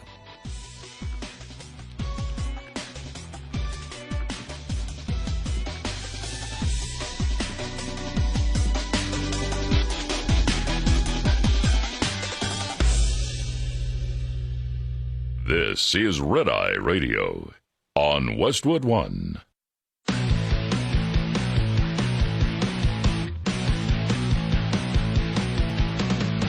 Now, it's Red Eye Radio. Talk about everything from politics to social issues and news of the day. Whether you're up late or you're just starting your day, welcome to the show. From the Uniden America Studios. For Gary McNamara and Eric Harley, Dan Mandis, this is Red Eye Radio. 866-90 Red Eye is the phone number, and I'm in for Gary and Eric just this morning. They will return tomorrow, and appreciate you listening to Red Eye. You can always find me on the socials. Follow me on X at Dan Mandis Show. You can also listen to my local show in Nashville, Tennessee, Super Talk 99.7 WTN, where I am the morning show host, 5 to 9 Central, 6 to 10 Eastern. You can find all the various social media outlets, 99.7WTN.com. You can find us anywhere. I also have a podcast, It is called Mostly Peaceful with Dan and Chris. And same thing, you can find that wherever you stream and wherever you listen to your favorite audio. All right, a couple of things real quick. First of all, one of the biggest news stories, of course, this weekend, it all came down, I think it was on Friday. Accusations that Barack Obama set up Donald Trump for failure, or at least tried to, after the election of 2016. Huge, massive story. But here's the thing. Like, haven't we all known this happened? Where Obama's intelligence agencies, they really kind of colluded to try to set Donald Trump up for failure. And now what it seems like is that Tulsi Gabbard has brought the receipts. Now, the cynical side of me will say that maybe there might be some news management going on here, where Trump was really trying to get the whole Epstein discussion out of the headlines, and so they have this other story that they may have had in their back pocket. They were working on it, and they said, we're going to go ahead and we're going to launch this story that Obama set up Donald Trump, or tried to set him up for failure, and utilizing his intelligence agencies. Now, again, we've known this for years, that the Democrats and intelligence agencies worked together to try and set up the Trump administration to make it look like Donald Trump colluded with the Russians to win the 2016 election. That, of course, sets up the Mueller investigation that handicaps the Trump administration for the first couple of years of that first term. Now, this has been the ongoing and working theory for years now, and Tulsi Gabbard, current director of the National Intelligence, DNI, has the receipts, and she was on with Marie Bartiromo over the weekend. This is what she said. The implications of this are, frankly, nothing short of historic. Over 100 documents that we released on Friday really detail and provide evidence of how this treasonous conspiracy was directed by President Obama just weeks before he was due to leave office, after President Trump had already gotten elected. So she's been in office now for several months, and she's been able to, get in there and root around and try to find really the receipts that back up, in my opinion, what we all know. Remember that one of the things, and I mentioned this earlier, that the Republicans, some Republicans and all the Democrats, not a lot of people wanted Tulsi Gabbard to be the director of national intelligence. It is my opinion, the reason why they didn't want her, the reason why she had such a hard time with the confirmation hearings, is because of this. Because they knew that she was tenacious enough. They knew that she was smart enough to get in there and find all of these things out, to, again, find the receipts and prove what we have all either known or suspected for years. And so part of what she says is that Barack Obama and his team of, you've got John Brennan, you've got James Comey, you've got Joe Biden, Hillary Clinton, Peter Strzok, Lisa Page, all of these people in the intelligence agencies, people that we've long suspected of setting up Donald Trump. She says that they should now be arrested because she does have the receipts. This is a line from The Guardian. The post-election intelligence estimates contrasted with findings reached before the election, which indicated that Russia probably was not trying to interfere. As the documents we released detailed, was that we had a sitting president of the United States and his cabinet and leadership team, quite frankly, who were not happy with the fact that President Trump had won the election, that the American people had chosen Donald J. Trump to be the next president, commander-in-chief of the United States. And so they decided that they would do everything possible to try to undermine his ability to do what voters tasked President Trump to do. So creating this piece of manufactured intelligence that claims that Russia had helped Donald Trump get elected contradicted every other assessment that had been made previously in the months leading up to the election that said exactly the opposite, that Russia had neither the intent nor the capability to try to, quote unquote, hack the United States election for the presidency of the United States. Right. So the intelligence community, Obama's, had literally said that there was no effort nor the ability of Russia to interfere in the election. That's when they thought Hillary was going to win. Then Donald Trump wins, and suddenly they have the Steele dossier. Suddenly they've got all this evidence, the proof, they said,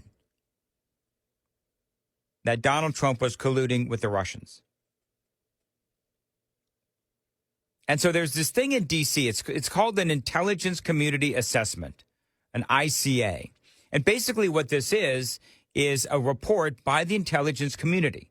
Now, back in 2016, they said that there was a high confidence that there was collusion, but it wasn't based on any collected intelligence. It was based partly on this concocted Steele dossier.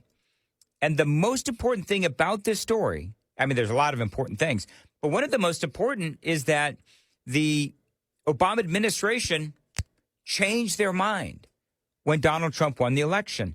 That was when the goal to try to distract Donald Trump, to destroy his presidency, to make it so that he couldn't do the things that the American people voted him to do, he wouldn't be able to do it because he would be wrapped up in a special counsel investigation, which is exactly what happened.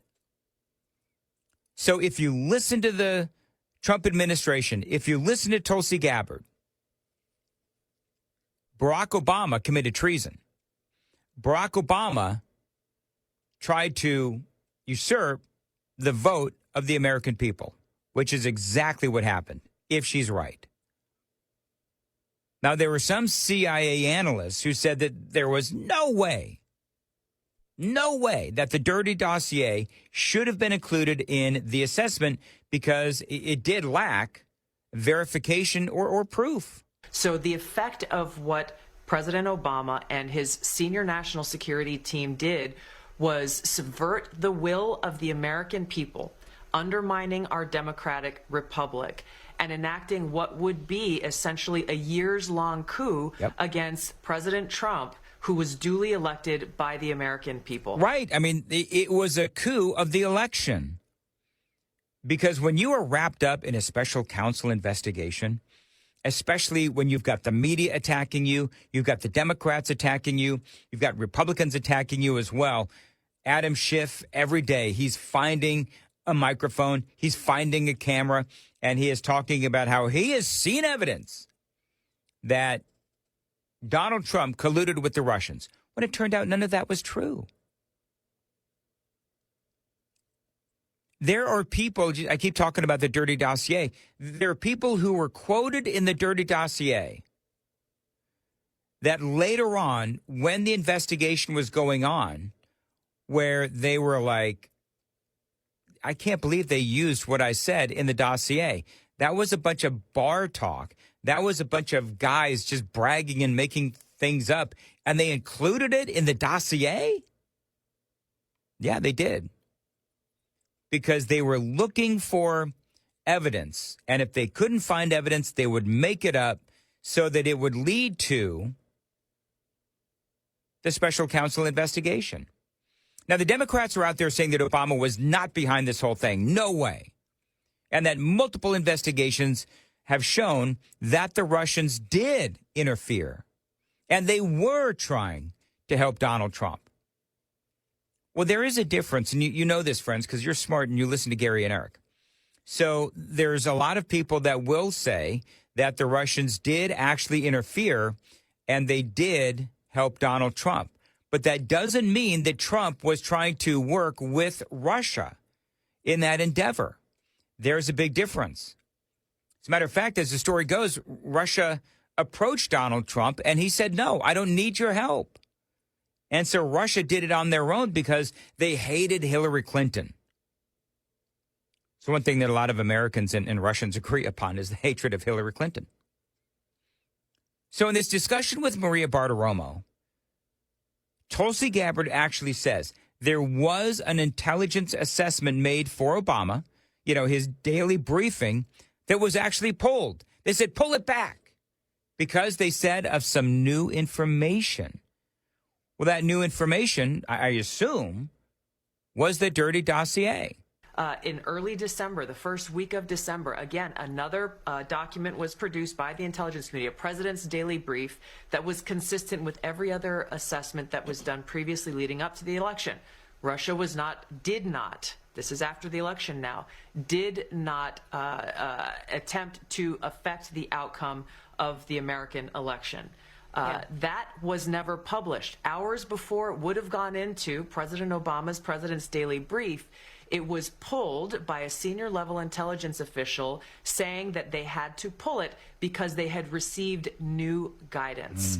The very next day, this meeting was called, a National Security Council meeting, bring together all of the senior leaders of President Obama's cabinet, and the topic that was put forward was a sensitive matter.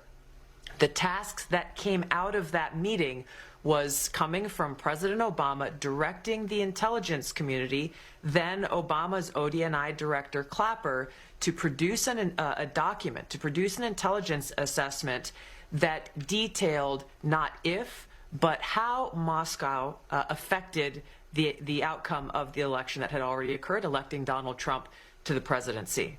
This document that they published in January of 2017 was the foundational groundwork that they continued to reference over and over and over again to enact this years-long coup against President Trump. Yeah, and remember that the dossier was a piece of opposition research done by the Clinton campaign. So if you follow, because I know there's a lot, before the election and during the election, no indication that Russia was trying to influence the election. As a matter of fact, Obama's intelligence agency said, not only is Russia not trying to influence our election, they don't even have the means. After Donald Trump wins, a very convenient and sinister plan is set into play to hijack and kneecap Donald Trump's presidency. Tulsi Gabbard says it was Barack Obama at the helm. Obama tells his intelligence agencies to come up with a plan to prove Russia and Trump colluded. Enter the dirty dossier. It is then leaked to a BuzzFeed. They print it. They post it. That triggers, of course, the Mueller investigation. But there's no question that this intelligence community assessment that President Obama ordered be published, which contained a manufactured intelligence document. It's worse than even politicization of intelligence. It was manufactured intelligence that sought to achieve President Obama and his team's objective, which was undermining President Trump's presidency and subverting the will of the American people. So yes, next week we will be releasing more detailed information about how exactly this took place and the extent to which this information was sought to be hidden from the American people, hidden from officials who would be in a position to do something about it. So she does say that there does have to be accountability. Tulsi Gabbard, she wants indictments and she wants prosecutions and she wants them now. Now, the next question is, okay, so what is going to come next in this investigation? I've got all the latest straight ahead. The phone number is 866-90-RED-EYE, 866-907-3339. Dan Mandis in for Gary and Eric. This is Red Eye Radio. Brought to you by Hot Shot Secret. Hi, I'm Jen Loomis, a transport safety expert at J.J. Keller, and I'm here to share a tip on speed and space management. When driving, you need to manage the space around your vehicle so that there's enough space to allow you to adjust when traffic conditions change. The space ahead of your vehicle is the most important and one of the easiest to monitor and adjust as needed. One rule of thumb is to allow at least 1 second for each 10 feet of vehicle length at speeds below 40 miles per hour. At greater speeds, add an additional second. It's impossible to keep other drivers from tailgating you, but there are some things you can do to make it safer, such as increasing your following distance, avoiding quick lane changes, and slowing down. There are also several things you should do to ensure that there is plenty of space between the side of your vehicle and other vehicles. Don't hug the center line, avoid hugging the right side of the road, and avoid traveling alongside other vehicles in strong winds, especially crosswinds. This tip was brought to you by J.J. Keller and Associates. Visit us at jjkeller.com. Lines open for your calls. 866-90-RED-EYE on Red Eye Radio.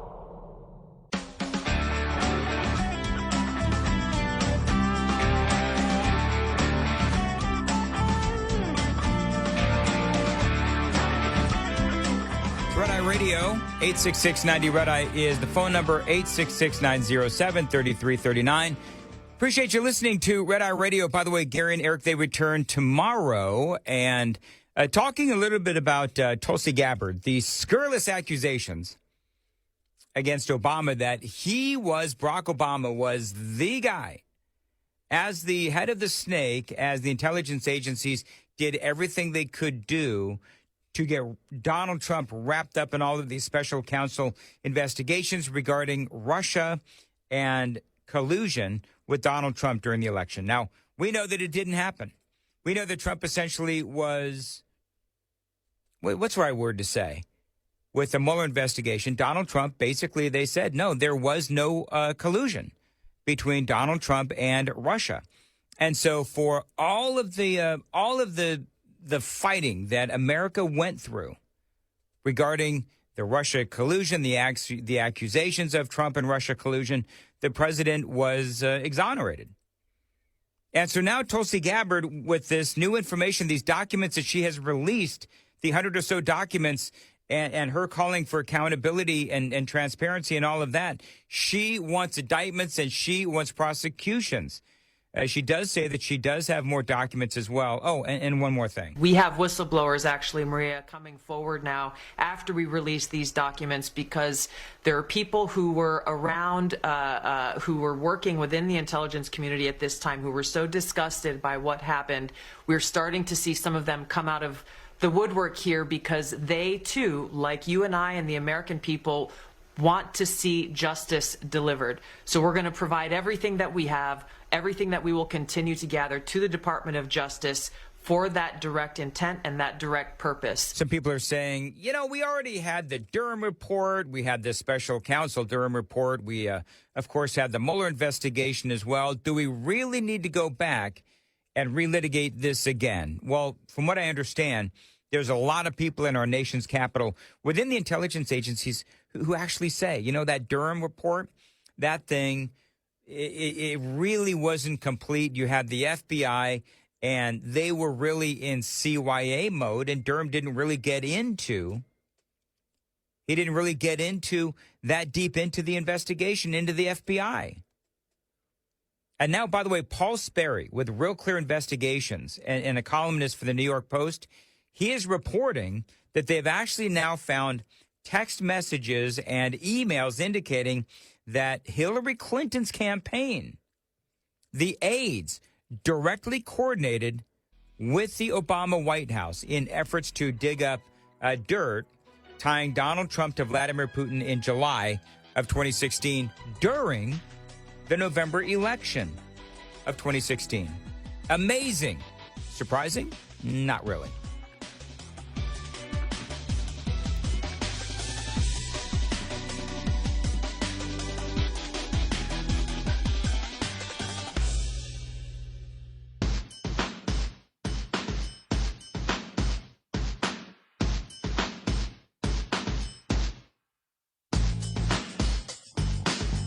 Red Eye Radio from the Uniden America Studios. Now, for Gary McNamara and Eric Harley, here is Dan Mandis. 866-90-RED-EYE is the phone number, 866-907-3339. Yes, indeed. Dan Mandis here filling in for Gary and Eric. They do return tomorrow. I played some audio in the last hour, and it was Barack Obama saying that young boys need a gay man in their lives other than their father, which, again, did make a whole heck of a lot of sense to me. I played the audio and we had a couple of folks call in on it. I want to play the audio real quickly in case you haven't heard this. By the way, I did post this to my X feed at Dan Mandis Show. It was a few days ago, so go ahead and just scroll down. You'll find it. But this is what Obama said. That's one of the things that I think a lot of times boys need is not just exposure to one guy. One dad. One dad. No matter how good the dad is. He can't be like, everything. He can't be everything. And then that boy may need somebody to give the boy some perspective on the dad. Yeah, right? Yeah. And as this conversation continued to evolve, and then that boy may need somebody to give the boy some perspective on the dad. Basically, the former president is saying that a boy needs a gay man in his life to give perspective on whatever it is.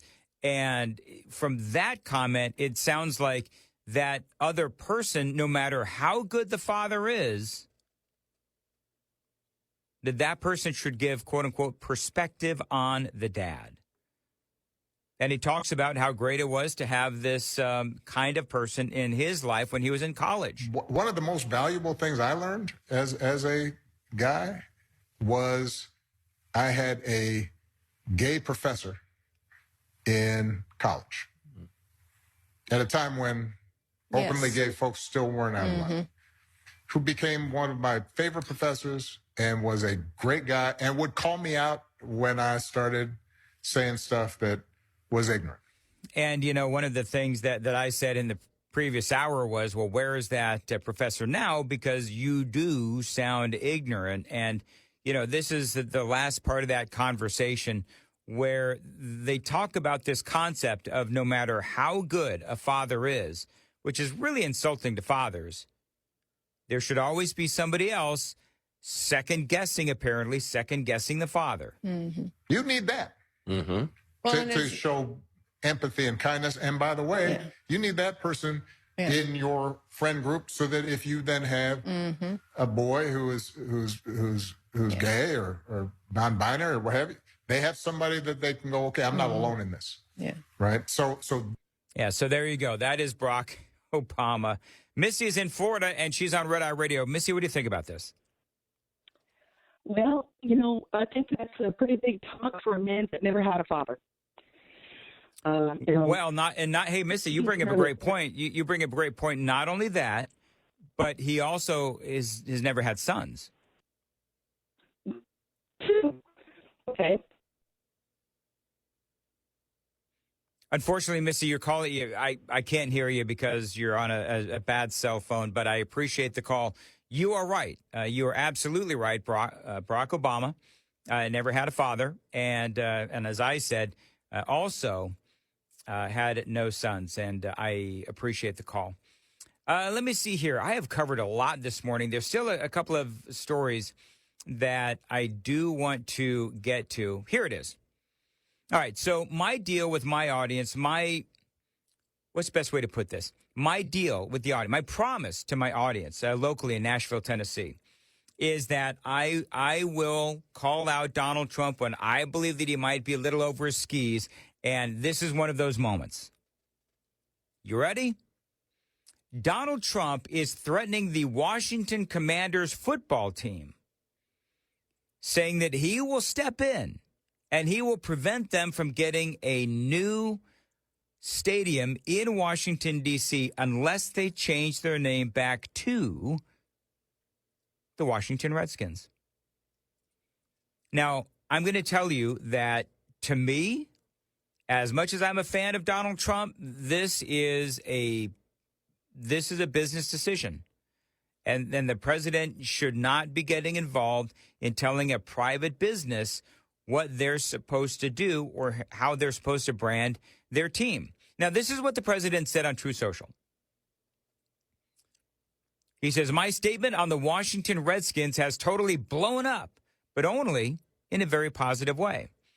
He says, I may put up a restriction on them if they don't change the name back to the original Washington Redskins and get rid of that ridiculous moniker, the Washington Commanders.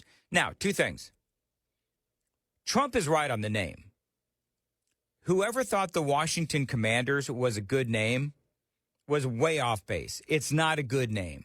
The Washington Redskins never, ever, ever should have changed their name. And I've been consistent on that for years and years. But that was a business decision that they tried to they made. And now it's not up to the president to tell a local business, the Washington Commanders, how they should run their company. Donald Trump is the king of no regulations. Remember all that talk about, killing all of the regulations so that businesses could prosper? Well, now here he is telling the Washington Commanders what name they should call their football team. He doesn't like the Commanders. He should put it back to the Redskins, which I agree, but he should not be threatening to restrict their ability to get a stadium in Washington, D.C. That is not his job. He says, I won't make a deal for them to build a stadium in Washington. The team would be much more valuable, and the deal would be more exciting for everyone if they changed the name back to the Redskins. Then he says Cleveland should do the same thing with the Cleveland Indians. I also agree. I mean, who came up with the Guardians? Just whatever. The owner of the Cleveland baseball team, Donald Trump says, Matt Dolan, who is very political, has lost 3 elections in a row because of that ridiculous name change. What he doesn't understand is that if he changed the name back to the Cleveland Indians, he might actually win an election. Indians are being treated very unfairly. Make Indians great again. MIGA is what the president said. So here's the deal. And this is, one of those deals. It is actually a little complicated. Actually, it is a lot complicated. But ultimately, if you look at this, it's not actually up to Donald Trump whether or not the Washington Commanders or the Redskins get a new stadium in Washington, D.C. The Commanders, this is from CBS. The Commanders hope to build a new stadium in Washington, D.C., at the site of the old RFK Stadium, returning to the capital city almost 30 years after the team decamped to Maryland. The deal, again, as according to CBS News, it is complicated. The stadium sits on federal land, but Congress in January granted the city control over the land for 99 years, clearing the way for the property to be redeveloped. City councilors still need to approve the redevelopment plan. So I get a city council, right? City councilors, they say, need to approve the redevelopment plan. Look, if Congress has already given the land back to the city, and now the city council needs to approve the redevelopment plan, well, the president has no say in this. At least according, and maybe I'm wrong. Maybe CBS News is wrong. But I even asked Grok, and Grok said that the process moving forward is unclear. So I don't know. Maybe there is some sort of a pathway for Donald Trump to be able to halt the stadium going back to Washington, D.C. But again, this is not Donald Trump's purview. It is not a president's. It is not, unless we're talking about like deregulation, these kinds of things. But it's not up to the president to decide what the Washington football team should be called. I agree with President Trump. They should be called the Redskins. Abso-flippin-lutely. But it's not his say. And it's certainly not his, as far as I can tell. It's not right to say to the Washington football team, the Commanders, it's not right for him to say, change it back to the Redskins or no stadium for you. I don't think that's right. The football team in the nation's capital changed its name from the Washington Redskins in 2020 amid steep criticism and pressure from advertisers. So here's how that whole thing went down. Remember this back in 2020? So I think there were a few people who went to the advertisers and they said that we want you to pressure the Redskins to change their name because we find it offensive. We deem it offensive. And you had all these people who were actual fans of the Washington Redskins that didn't want the name to change. And you had a few people, the wokesters out there, who said, oh, no, they've got to change the name. And by the way, a lot of Native American groups did not want the name changed. Native American groups and some politicians said, oh, no, you've got to change the name. Other Native American groups said, no, you need to leave it the same. So then Dan Snyder, the team owner at the time, changed the name. And I think that was an absolutely epic mistake. A day before Donald Trump posted about the Commanders and the football team and the stadium and Trump restricting the stadium.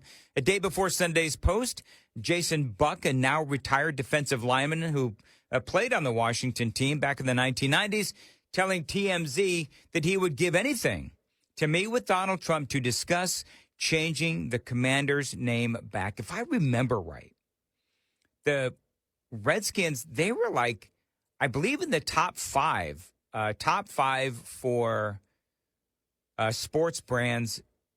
I think it was in the world, if not certainly in America. And now you have people, and by the way, that whole woke thing is over now. See, this is the change in dynamic, though. In 2020, woke was all the rage. In 2025, not so much. And so now you have, some people that are out there that are saying, okay, you know what? In 2020, the Redskins acquiesced to, bent the knee to the woke. But in 2025, the American people are tired of this crap. And so now, if you are someone who is inclined to want to fight for the Washington football team to go in and try to convince the new owners, because I don't think Dan Snyder owns it anymore, I think the new owners would be really smart. And I don't know how the Redskins have been doing the last 5 years. I don't follow football all that much.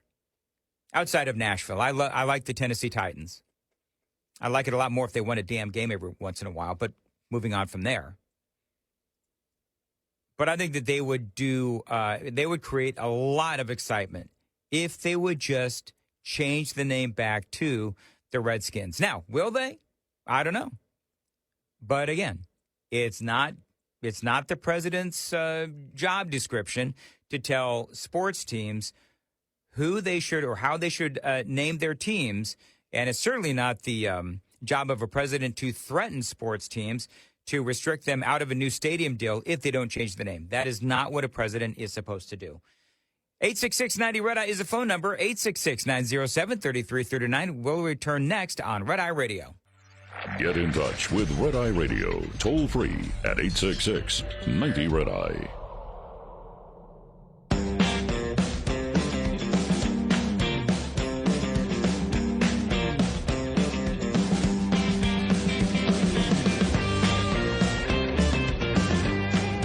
Red Eye Radio, 866-90-RED-EYE is the phone number, 866-907-3339. Okay, so coming up in the next hour, by the way, if you listen to Red Eye on the radio, you can also listen on the Red Eye Radio app. The show is 5 hours long.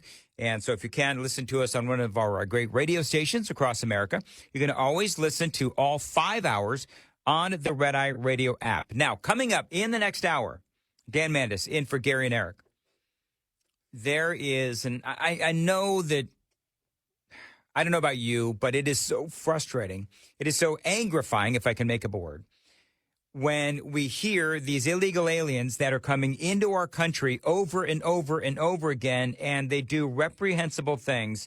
Over the weekend, a tough story to hear as we have a law enforcement officer that was shot in the face over the weekend by a guy that has been deported time and time and time again. So, horrifying story. We'll share with you some of the other details straight ahead right here on Red Eye Radio. My name is Dan Mandis in for Gary and Eric. Follow me on Twitter if you would, please, at Dan Mandis Show. And find my new podcast. It's called Mostly Peaceful with Dan. That's me and my buddy Chris. You can find that on YouTube and all the various platforms as well. We'll return next on Red Eye Radio.